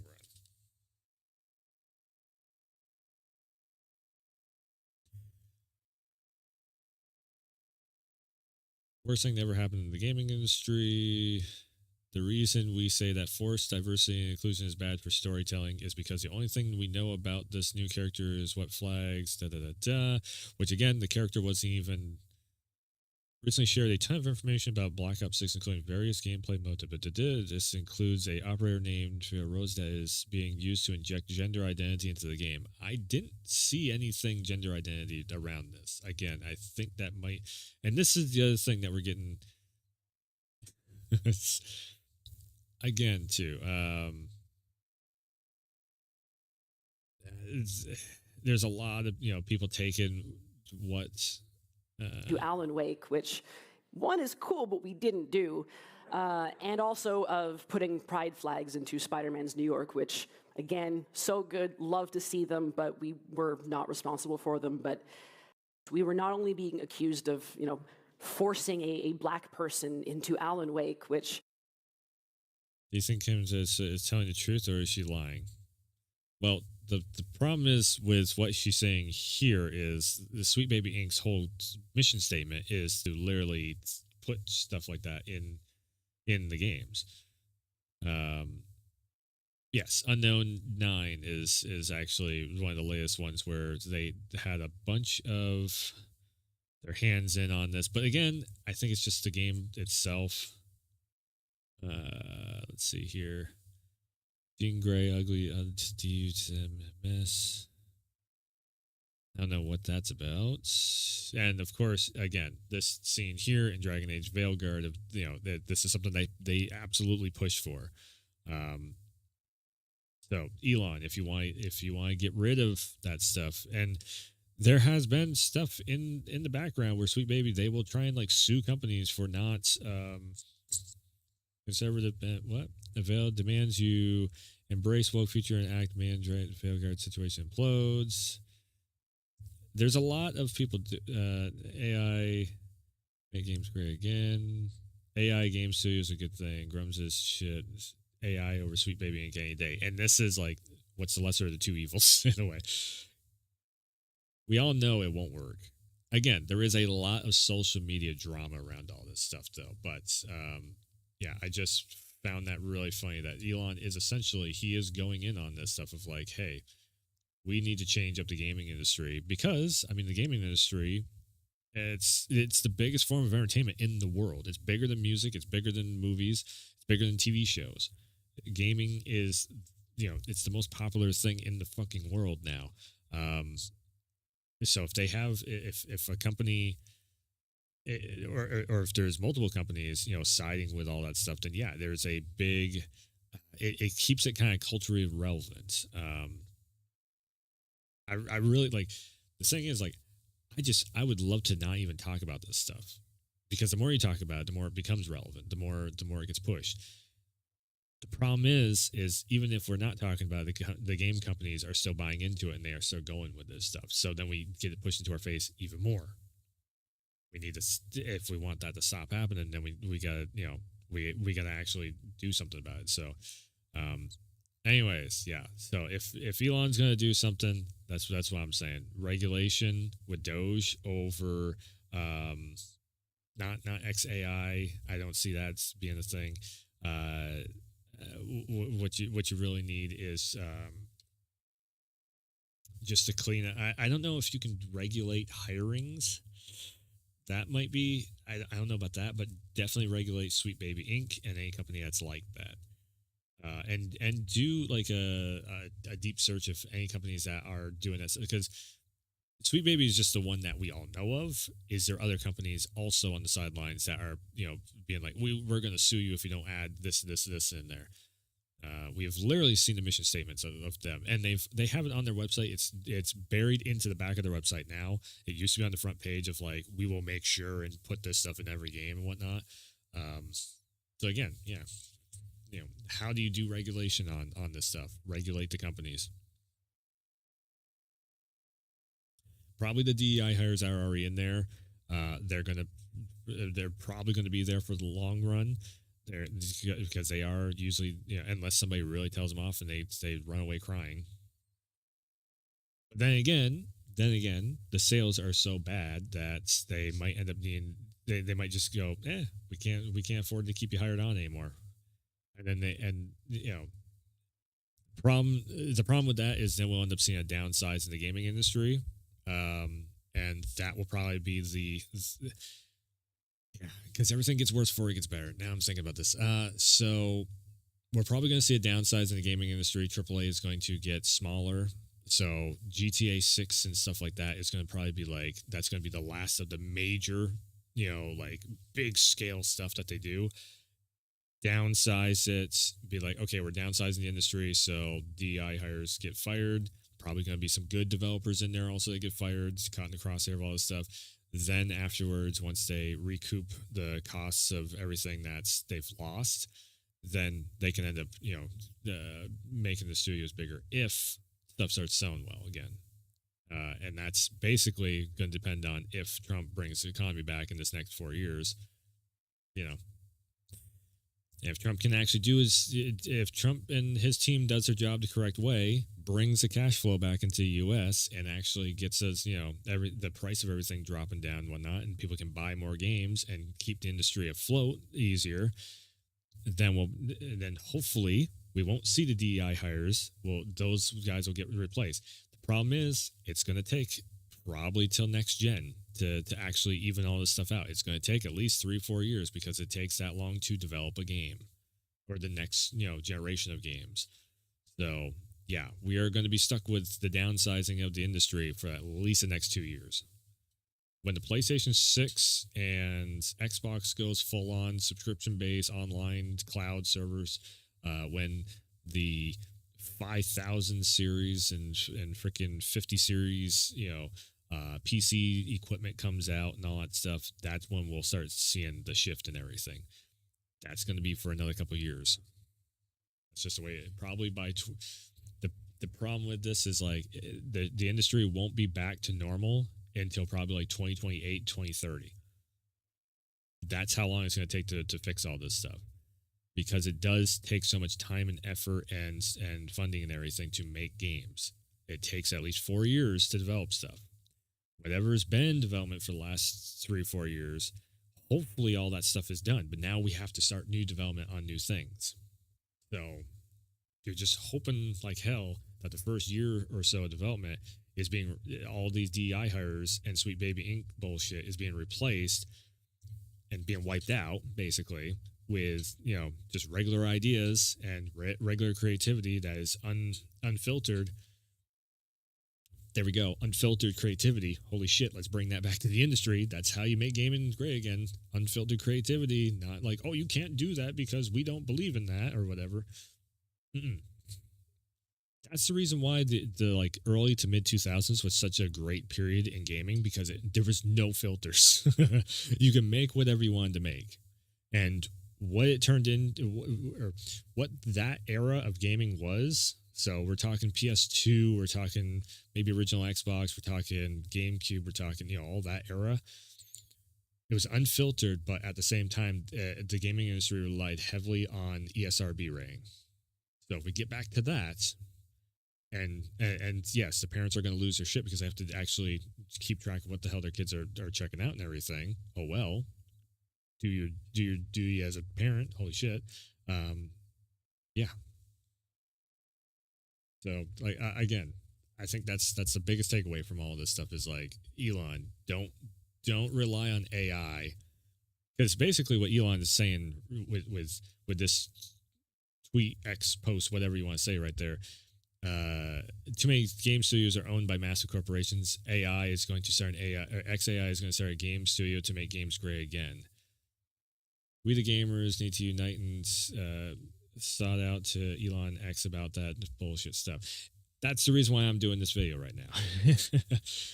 It's literally, or not video, but this is why I'm doing this live stream right now and saying this on camera, on microphone once again. Because if we don't say at least 3, 4, 10 times over again and actually push this of let's get the gaming back to what it used to be, nothing is going to change and all these people win. And then we get the next, like, again, right now, especially because we're, every 5 years you have new projects that start up because it takes, every 4 years, technically, sometimes 5 years, depends on the, the money train and everything. How long does it, every time you hear that a game has been in development, how long do you hear a development cycle? 4 to 5 years, because that's how long you get for basically a budget. You get a 4-year contract to make this game happen. And that's your biggest releases. Indie games, a little bit shorter than that, but most of the time it's usually like 3 years instead of 4. Yeah. Like, here's the thing that a lot of people don't actually think of is the publishers, they have the next 5 years not set in stone, but they have the next 5 years planned out. So all these, whether it's a Disney with the MCU, whether it's WB with games, movies, and this and that, whether it's Activision with like, okay, we got this Call of Duty, we got this, we got that, we got this coming out. And now technically it's Microsoft with that, game plan of like, okay, we're putting out Indiana Jones, Flight Sim, Indiana Jones, Stalker 2, Call of Duty is going to be in there somewheres, and they have one game each year that is like boom, boom, boom, boom, boom. They plan that out years in advance. So, yeah.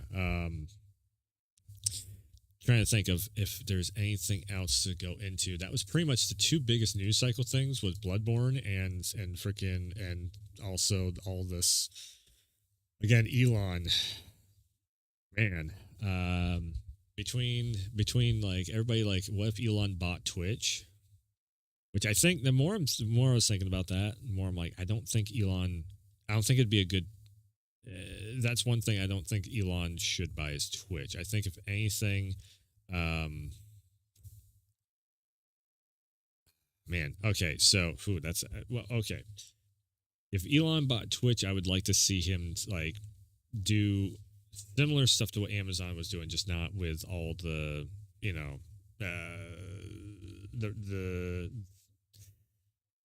okay. So Amazon has the Amazon Prime, which tends to lean into Twitch Prime, which ends up getting everybody paid. So the trickle down of the money on that is great for Twitch and content creators. Elon, if say Elon did buy Twitch out, which there was, I saw a lot of people saying this, he would need to replace the Twitch Prime stuff with something equally to that. The problem is, I think it would be like, it would be something in this realm. $4.20 a month, motherfucker. Right now, if you spend $4.20, $4.20 on X Premium, and you do some shit posting, you can make tenfold money back. Yeah. So, I think,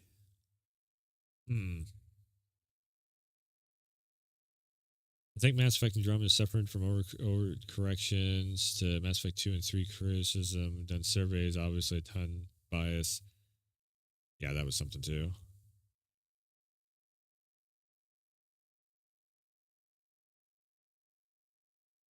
And this is something too in the gaming industry of, people being like, oh, because Donald Trump won, hey, at least now that woke has been destroyed, all the good games can finally come out. It's like people not taking shit seriously, and they are in the top spots for making all of the documentaries and everything. By the way, also the whole thing of Spirit Arsenal there, you keep going on about God of War is going to go to Egypt. We know this. We've known this for years. That's nothing new. We have absolutely known this for years. Cory Barlog, I literally showed on the stream before of him talking about God of War. He was going to either go to Egypt or he was going to go to ancient Greek mythology. They chose ancient Greek mythology because he thought it would be a good fit to lead Kratos into older man era. And then up next, with Atreus leaving, we can say the spoilers now and everything. With Atreus leaving and everything, now, yes, he would go into Greek mythology. Cory Barlog's been wanting to do Greek mythology for since God of War 2, he's been wanting to do Egyptian mythology. So holy fuck, that's why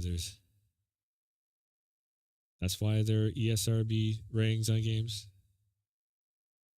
Wow, I'm behind. Yes, you are. On everything in life. I thought I was. Yeah, it's been like a 20-year plan that Cory's going through, and my God, if this man can't get God of War over into Egypt before he fucking retires, I'm just like, fuck. Which, at the same time, also, last time I heard, there's 2 projects in the works, at least, of God of War. One that is Atreus's stuff of wherever Atreus is going to go with low-key and all that. And then the other one is probably Egypt. Like, we've known about this since whenever God of War Ragnarok came out, which was, a year or 2 ago, I think. As soon as they showed that ending, it's just like, oh, okay, yeah.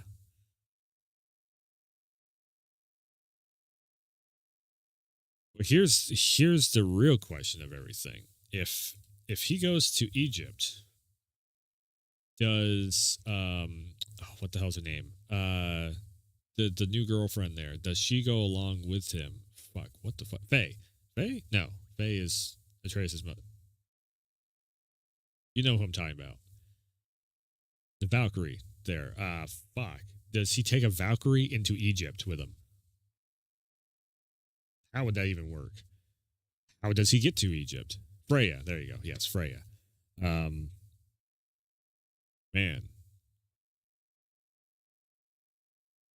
It's just like, how would that even...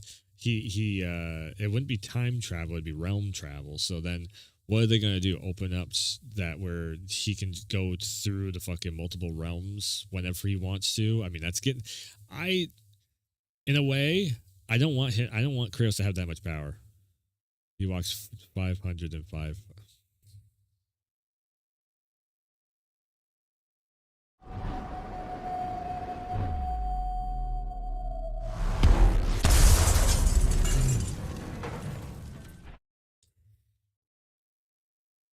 Yeah, boy. This motherfucker. Also, big shout out to PlayStation. It Takes Two, Alien, Dark Descendant, and Temtem. That's cool. Cool lineup. Not only that, but they're also, I mean, right after they brought in the Legacy of Kain stuff, they're also bringing in fucking Sly Cooper. That's awesome.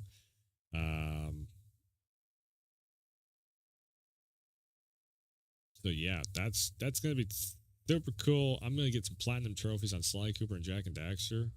Like, hell yes. What's cool in this too is that PlayStation is actually listening.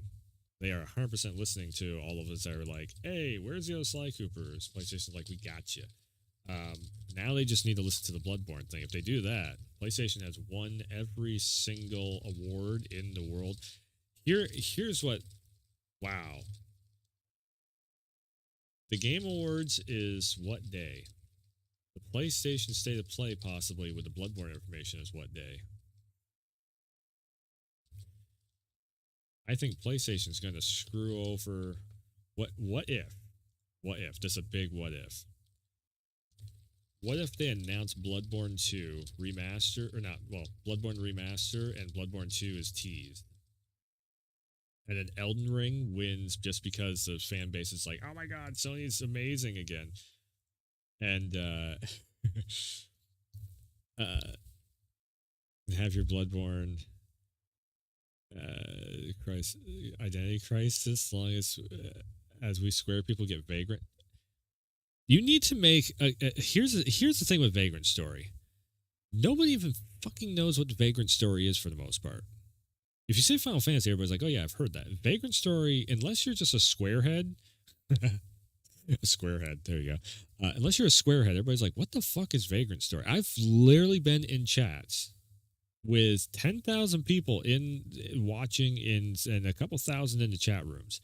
And I threw the question out there. I'm like, does anybody know what Vagrant Story is and would you like to see a remaster? You know what the response was? And this is like a chat room that was full of like squareheads also. That were like, they push for FF7, they push for FF10 remaster. Even people who agree with me at FF13 over Vagrant Story.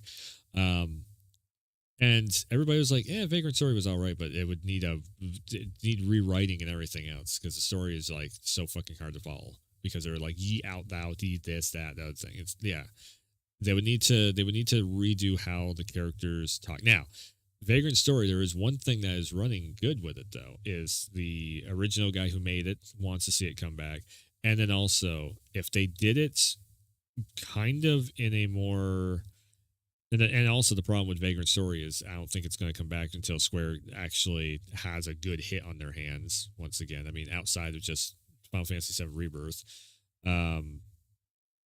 Because Vagrant Story at this point is kind of like a AA product. If they went the route,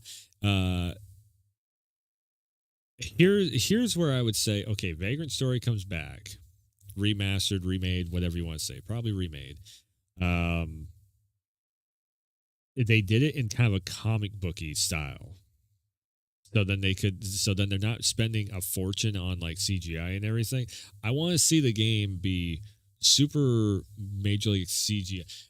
The reason why I'm saying this is Sly Cooper and also Vagrant Story's cutscenes is that style anyways. But do it like a modern day version of that where it's like kind of like that stop motion comic sort of type of thing. Which is, again, that's Vagrant Story anyways, but then they could do it on a cheaper budget and not possibly just blow a big budget on something that's not going to sell 100%. If it's not Final Fantasy, people don't give a shit nowadays. That's the problem. Like, holy shit. Actually, let me promote a game real quick because I think it's going to be a low key hit. I actually think this game is going to do very well, and nobody's ready for it. Was it Obscure 66 or something like that? What's it called? The problem is, like, I can't even remember what the hell it's called myself. No. What the fuck is it called? The not Final Fantasy game? Shit.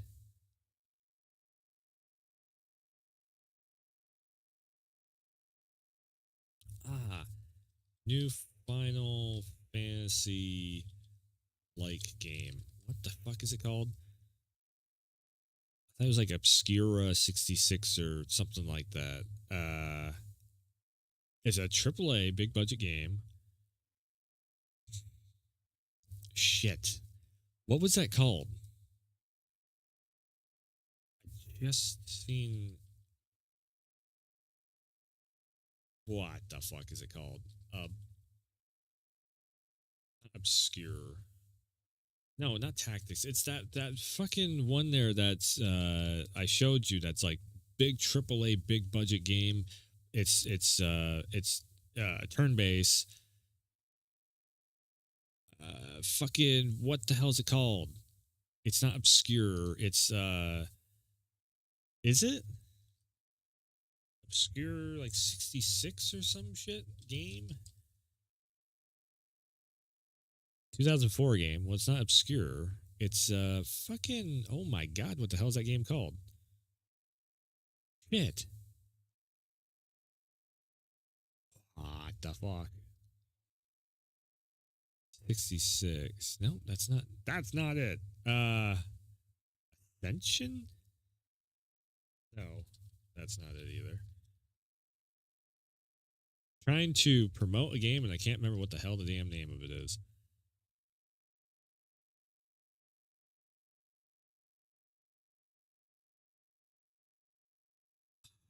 Fuck.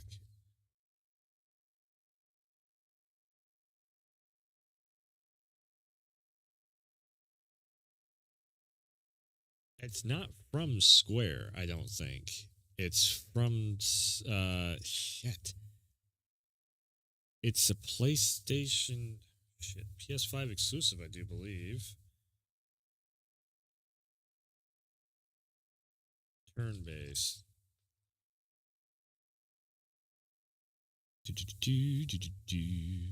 What the fuck's it called? Port Royale, Ruin King. No. Fucking shit. Turn-based RPG. PS5. Come on. Expedition. That's what it was. Not obscure. Expedition 33. There it is. Holy shit. Product not yet rated. Could not think what the hell it was called.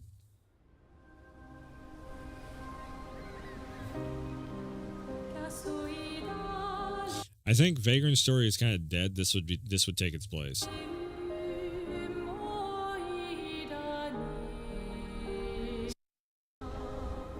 And everyone of that age vanishes into nothingness. I did have it right. Claire Obscure. I knew it was something obscure. Every year she paints again.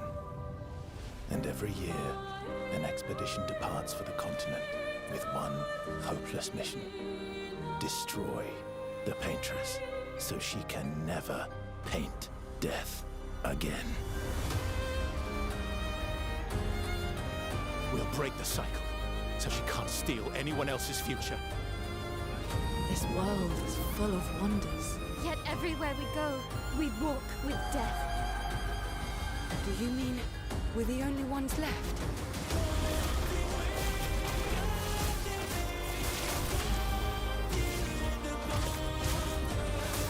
I'm just saying. It's that Vagrant Story.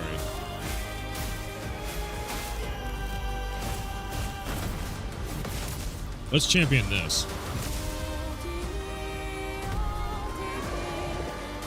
This looks pretty good.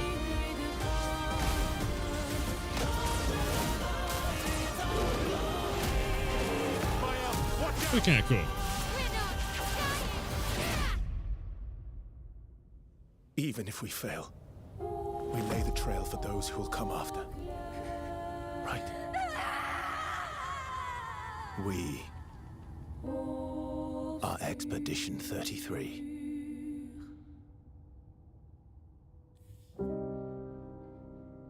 Coming next year on the PlayStation 5.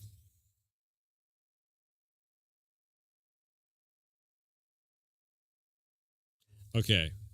This motherfucker. We still need Vagrant Story. Well, your ass needs to make... Your ass. You.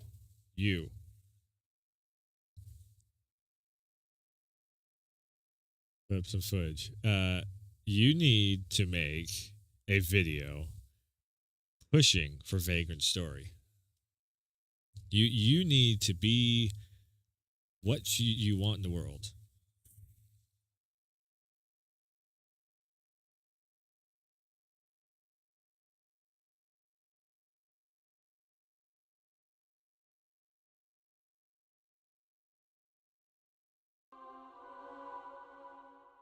Damn it. You need to be what you want in the world.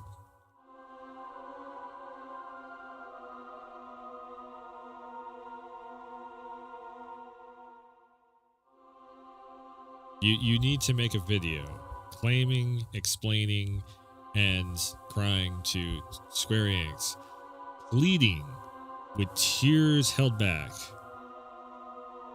blood on the dance floor, why they need to bring Vagrant Story back.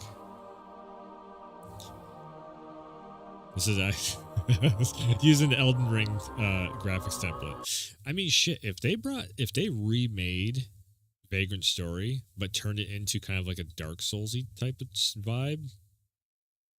There is no news of Vagrant Story remake. With the comparative small number of Vagrant Story fans out there, chances are that no one is going to the effort of remake of the game anytime soon. It is possible that Matsuno, the creator of Vagrant Story, may be working on writing more scenarios for Square Enix's MMO FF14. Oh. Wow. Here's your screen rant. In addition to putting out new titles, this popular franchise, not only do players have the second installment of Remake, Vagrant Story released PS1 at a time when Square Enix was firing on all cylinders, putting some of the most incredible innovation at work, following the flexibility. In addition to titles like Xenogears, Parasite Eve, I'd love to see Parasite Eve come back. I think there's a lot of stuff that they could do with Parasite Eve, especially nowadays. It's not happening. Vagrant Story has a radical departure from developers, especially a somewhat antithesis to Final Fantasy, coming from Mastermind Matsuno, very same director of Tactics and Final Fantasy Tactics Ogre, Final Fantasy Tic Tacs. Vagrant Story is one of the best titles to release for PS1. Absolutely deserves of a remake.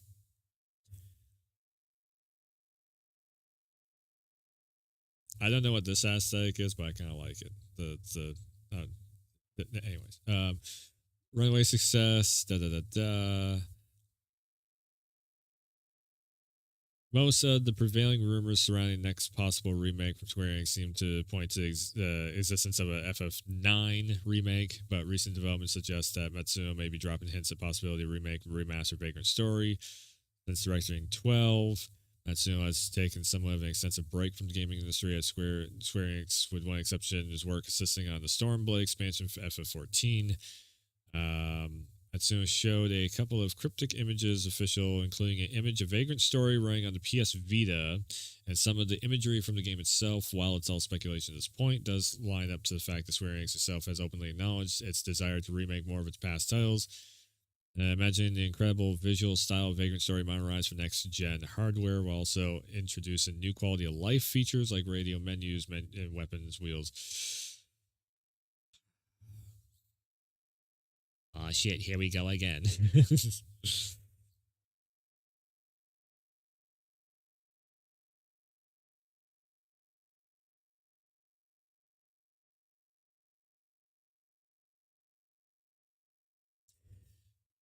If they redid his outfit so he doesn't look like a BDSM freaking like ass.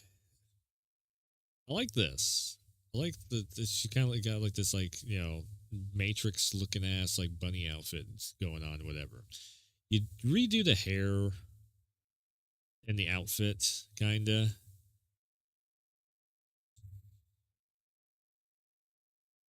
I don't know. How do you fix Vagrant Story? It needs fixing. That's the problem with Vagrant Story. It needs fixing. And what exactly is Vagrant Story all about? Is it relevant to nowadays? Now we go over to Reddit. 23 long years, Square has done nothing with this masterpiece apart from making it available on PSN, PS3 Vita. I really feel that now is really the time for it. See, there is a handful of you guys out there that are like, Vagrant Story. Tactics Ogre Reborn was a great success. Rumored FF Tactics remaster. Seeing a big resurgence in popularity due to raids in 14 Tactics. Nonetheless, very successful, being met in high praise. References to Vagrant Story are obvious. 2 raids involved with Tactics Ogre Reborn. Director... This has, yeah. Quality of life features what I'm asking. More than 8 weapons in inventory, please. Full on remake, but not the trash they did with. Yeah, see, this is just stupid right here. Agree with you 100%. Square Enix needs to make this happen. Love a faithful remaster or even a straight up Steam port. Nah, they really don't. I mean, you got somebody trash an FF7 remake, so that's already points against it. I love a faithful remaster or even a straight up Steam port. Damn, you guys are in the boat of like Mass Effect Legendary Edition.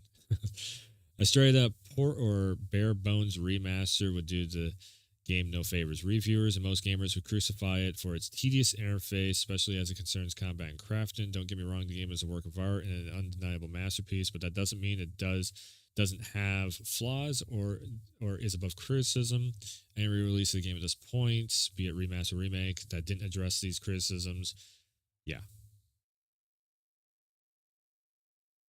How long did I play of it? I think I played like, what, 20, 30 minutes of it? I was just like, I need somebody to sell me on this. Like, when I see Claire Obscure Expedition 33, I'm just like, what the fuck would I need? Like, okay, so what would I need something like a Vagrant Story when this is going to be like a very huge RTS game already? In a world that doesn't like RTS games, if they were to remake Final Fantasy 13, it would have to be it would have to play way more like Final Fantasy 7 remake and not be real-time strategy.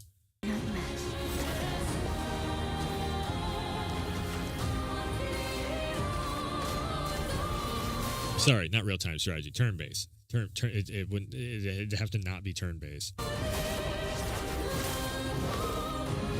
Why do you refuse to see I am doing this for us? Felt familiar. I would say anybody who wants turn-based games to come back in any way, shape, or form, you need to champion Claire Obscura Expedition 33. This is the only fucking turn-based game that there is that is like on this level. Combat, I agree. Like some puzzle Souls-like would definitely be great. I mean, it's like, yeah. If you turn, that's the beauty of Dark Souls is like, if you gave me a game like Dark Souls that was, or if you gave me a game like Vagrant Story that was set up like a Dark Souls game, boom, you got me. Give me hardcore boss fights, but it has to be as fluid as Dark Souls though. It's got to have that feel of Dark Souls through and through. You got me. Sure, fine. Let's go. Let's fucking go. Let's do it. Dark Souls the shit out of Vagrant Story, and it's taken away from turn-based, taken away from menu-based.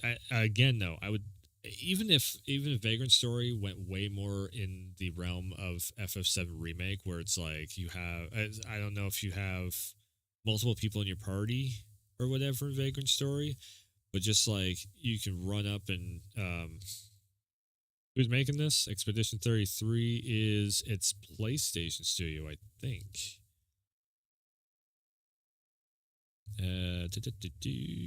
No, it's coming to everything.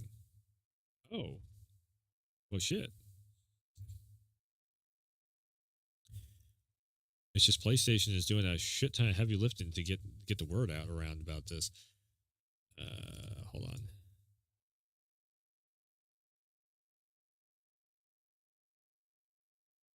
Who the frick is making this? You got the feel with the different areas, and it's all there. Like I said, that would be the way. It doesn't even have to be like full on Dark Souls game. Like I said, just take it in the Final Fantasy remake or Final Fantasy 7 remake direction, where it's like the major boss fight. Like if I can have. Even if the story is kind of half-assed, if I can have that moment where it's just like I'm, the boss fight is right there, it's one shot, and then I turn around and fucking blow the freaking boss fight up and all that shit happens. Cool, I'm there. Keep the system for the weapons and armor though. That was fun. Was upgrading the weapons and you put the different pieces of armor on or something like that. Sure. That could be doable.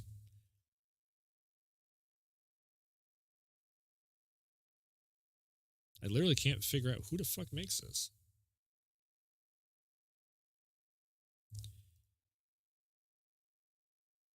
Give me the wiki. Who makes this?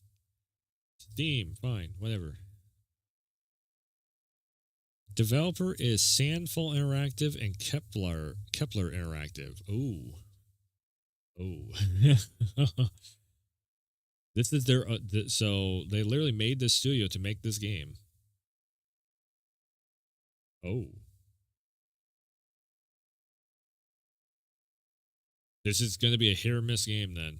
That's what I'm seeing out of this. It's going to be a very hit or miss game, unfortunately.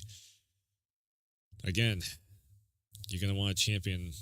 You're going to want to champion this game if you want to see anything like it ever again. Hit a weak spot, pull the weapon apart. Shot, pull the weapon apart, put different blades and hilts. Oh, well, yeah. I mean, that's like Liza P. Liza P did it, and that was great. You could literally make your own custom weapon and then go into the fight and be like, "Ding, I got my own custom sword, motherfucker!" Bah, bah, bah, and do all that stuff. Super cool, awesome. Again, there is stuff in Vagrant Story that again, this is where you need to make a video going into all this stuff. Hell, if you actually sit down and make a decent enough video and put some time and effort into making it, I will fucking promote it. Because that is a new game. It's a new game being made for the right reasons. I like that. Maybe do away with the bullshit with this weapon good against this type. Yeah. That weapon good against the other type of enemy. Build it better because it's an upgrade. It's a unneeded grind. Yeah. And having that whereabouts about it of like, I really like this thing, but it's not perfect. It's like Mass Effect. I really fucking love Mass Effect. It's not perfect. Need the laptop back now. Here's the other thing too. While we're in the discussion point of everything, I guess I'll just keep that. Everybody needs to go and not only hit the subscribe button, like and subscribe to videos and everything. And I will try and put this all this Let's Talk stuff up as 2 separate videos up on the channel and everything. But also, everybody needs to go and check out the new video I did. I got a couple likes on it. It didn't even hit 19 views. Didn't even hit 19 views. Come on, guys. Where is my people? I'm gonna put the link in chat. Where is my people? Chat, you need to help me out with this. There we go. I'm going to put the link in chat here of brand new video that I did for The Last of Us. I did change the, there's a lot of spoilers in the video. I did change the title of it. The Dark Fate of Vengeance, I'm calling this video now. It is a full-on retrospective of The Last of Us Part 1 Part 2 because the games absolutely deserve it, and I would just love it if everybody goes and watches. It's 40 minutes almost long. It is a lot of spoiler stuff. I have a whole bunch of thought train on where the series might go into Part 3. We have actually had one update on Part 3, possibly for Part 3. It's a very minute rumor, sort of. Troy Baker is working with Neil Druckmann on something. We don't know exactly what it is. It could very well be a brand new series, brand new game altogether. It could be Last of Us 3. We don't know what it is. But if you click on that link, you can come over to this video. It would help out a lot if you would actually watch the video. I'm just trying to get my hours watched in for the rest of this year. I am damn near at less. I am like 1,100 hours away from getting monetization by the end of the year. So any amount of help there would be appreciated. I want to watch a little more of this.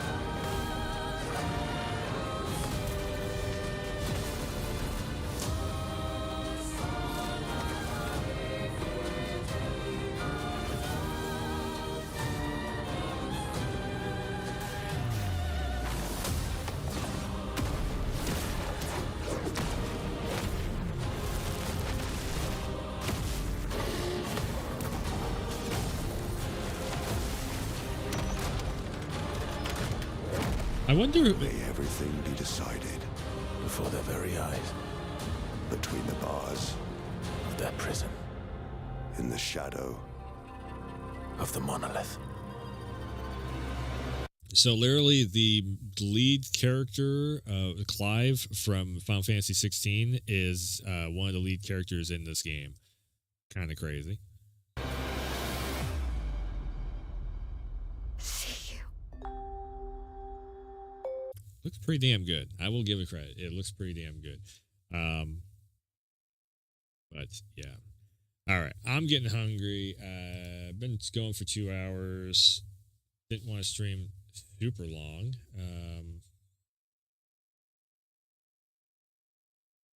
I think we'll wrap up there. Big stretch. And I just pulled the shoulder muscle. Ow. That actually hurt. So yeah. Crazy stuff going on around the gaming industry and everything. And that's another one too. Metal Gear Solid. The Metal Gear Solid Ass-Ear looks great. Everything I keep seeing of it actually looks better and better. So hopefully that's going to come out really super good too.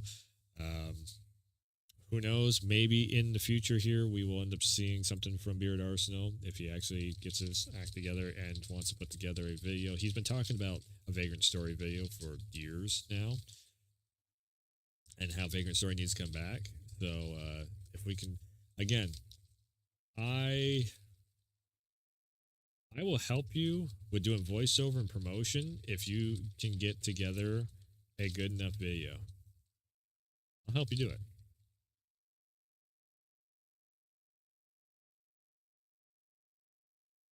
I got no problem with that. Again, if it's trying to make a new game in the right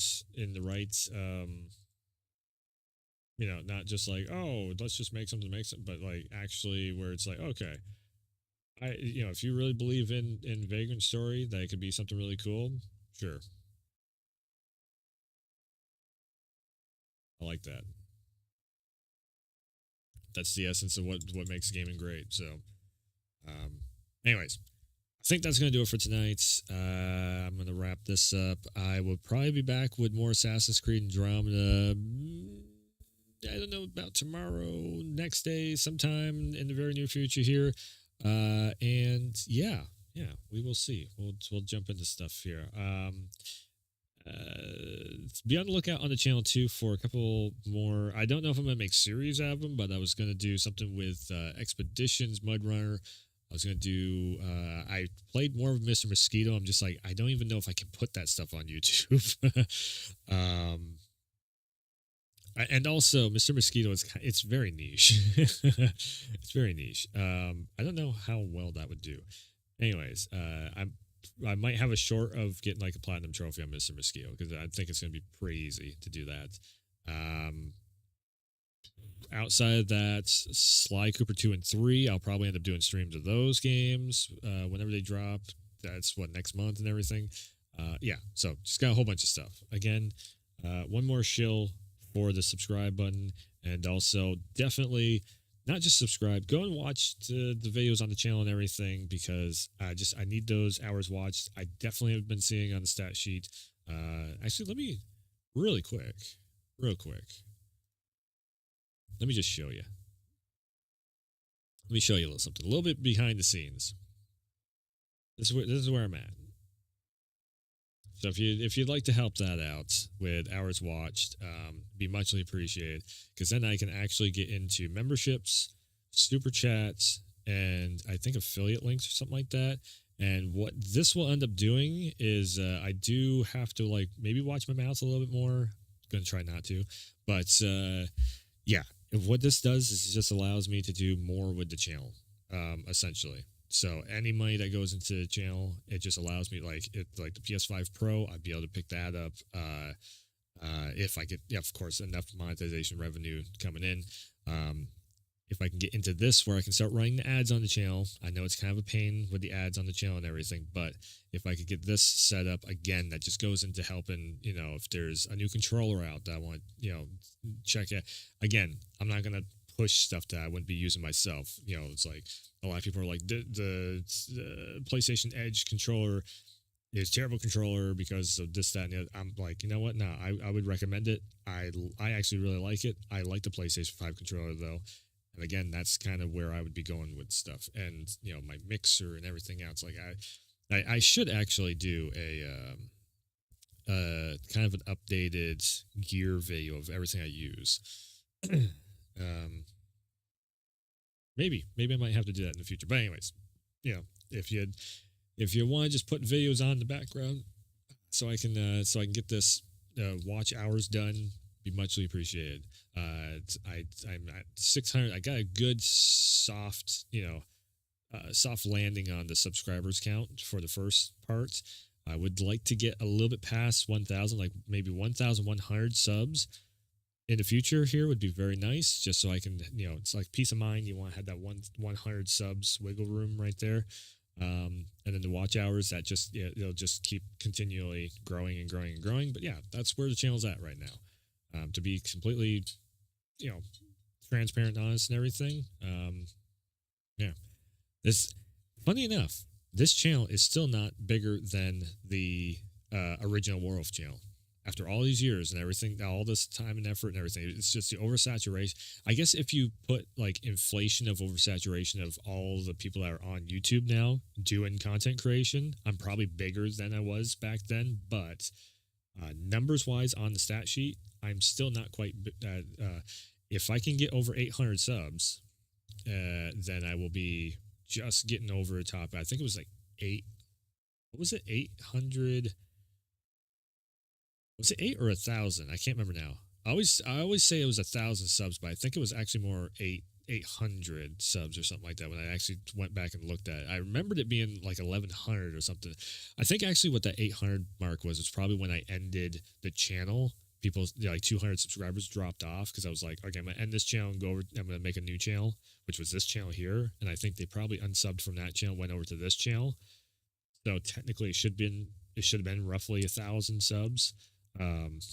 So if I actually do break 1,000 subs, then yeah, I'd be this Werewolf channel, current channel, would be bigger than the original one.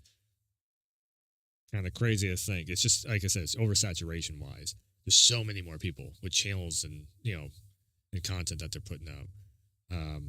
When I first originally started the original Werewolf channel and this Let's Talk series and everything, there was, I think there's maybe like 100, if that, maybe it's like 20 or 30 people that were like top YouTubers, and Twitch wasn't even a thing and all that stuff. Like live streaming was not even a thing really at the time, outside like Justin TV. Yeah. So anyways, that's going to do it for tonight. I need to get going. So, yeah.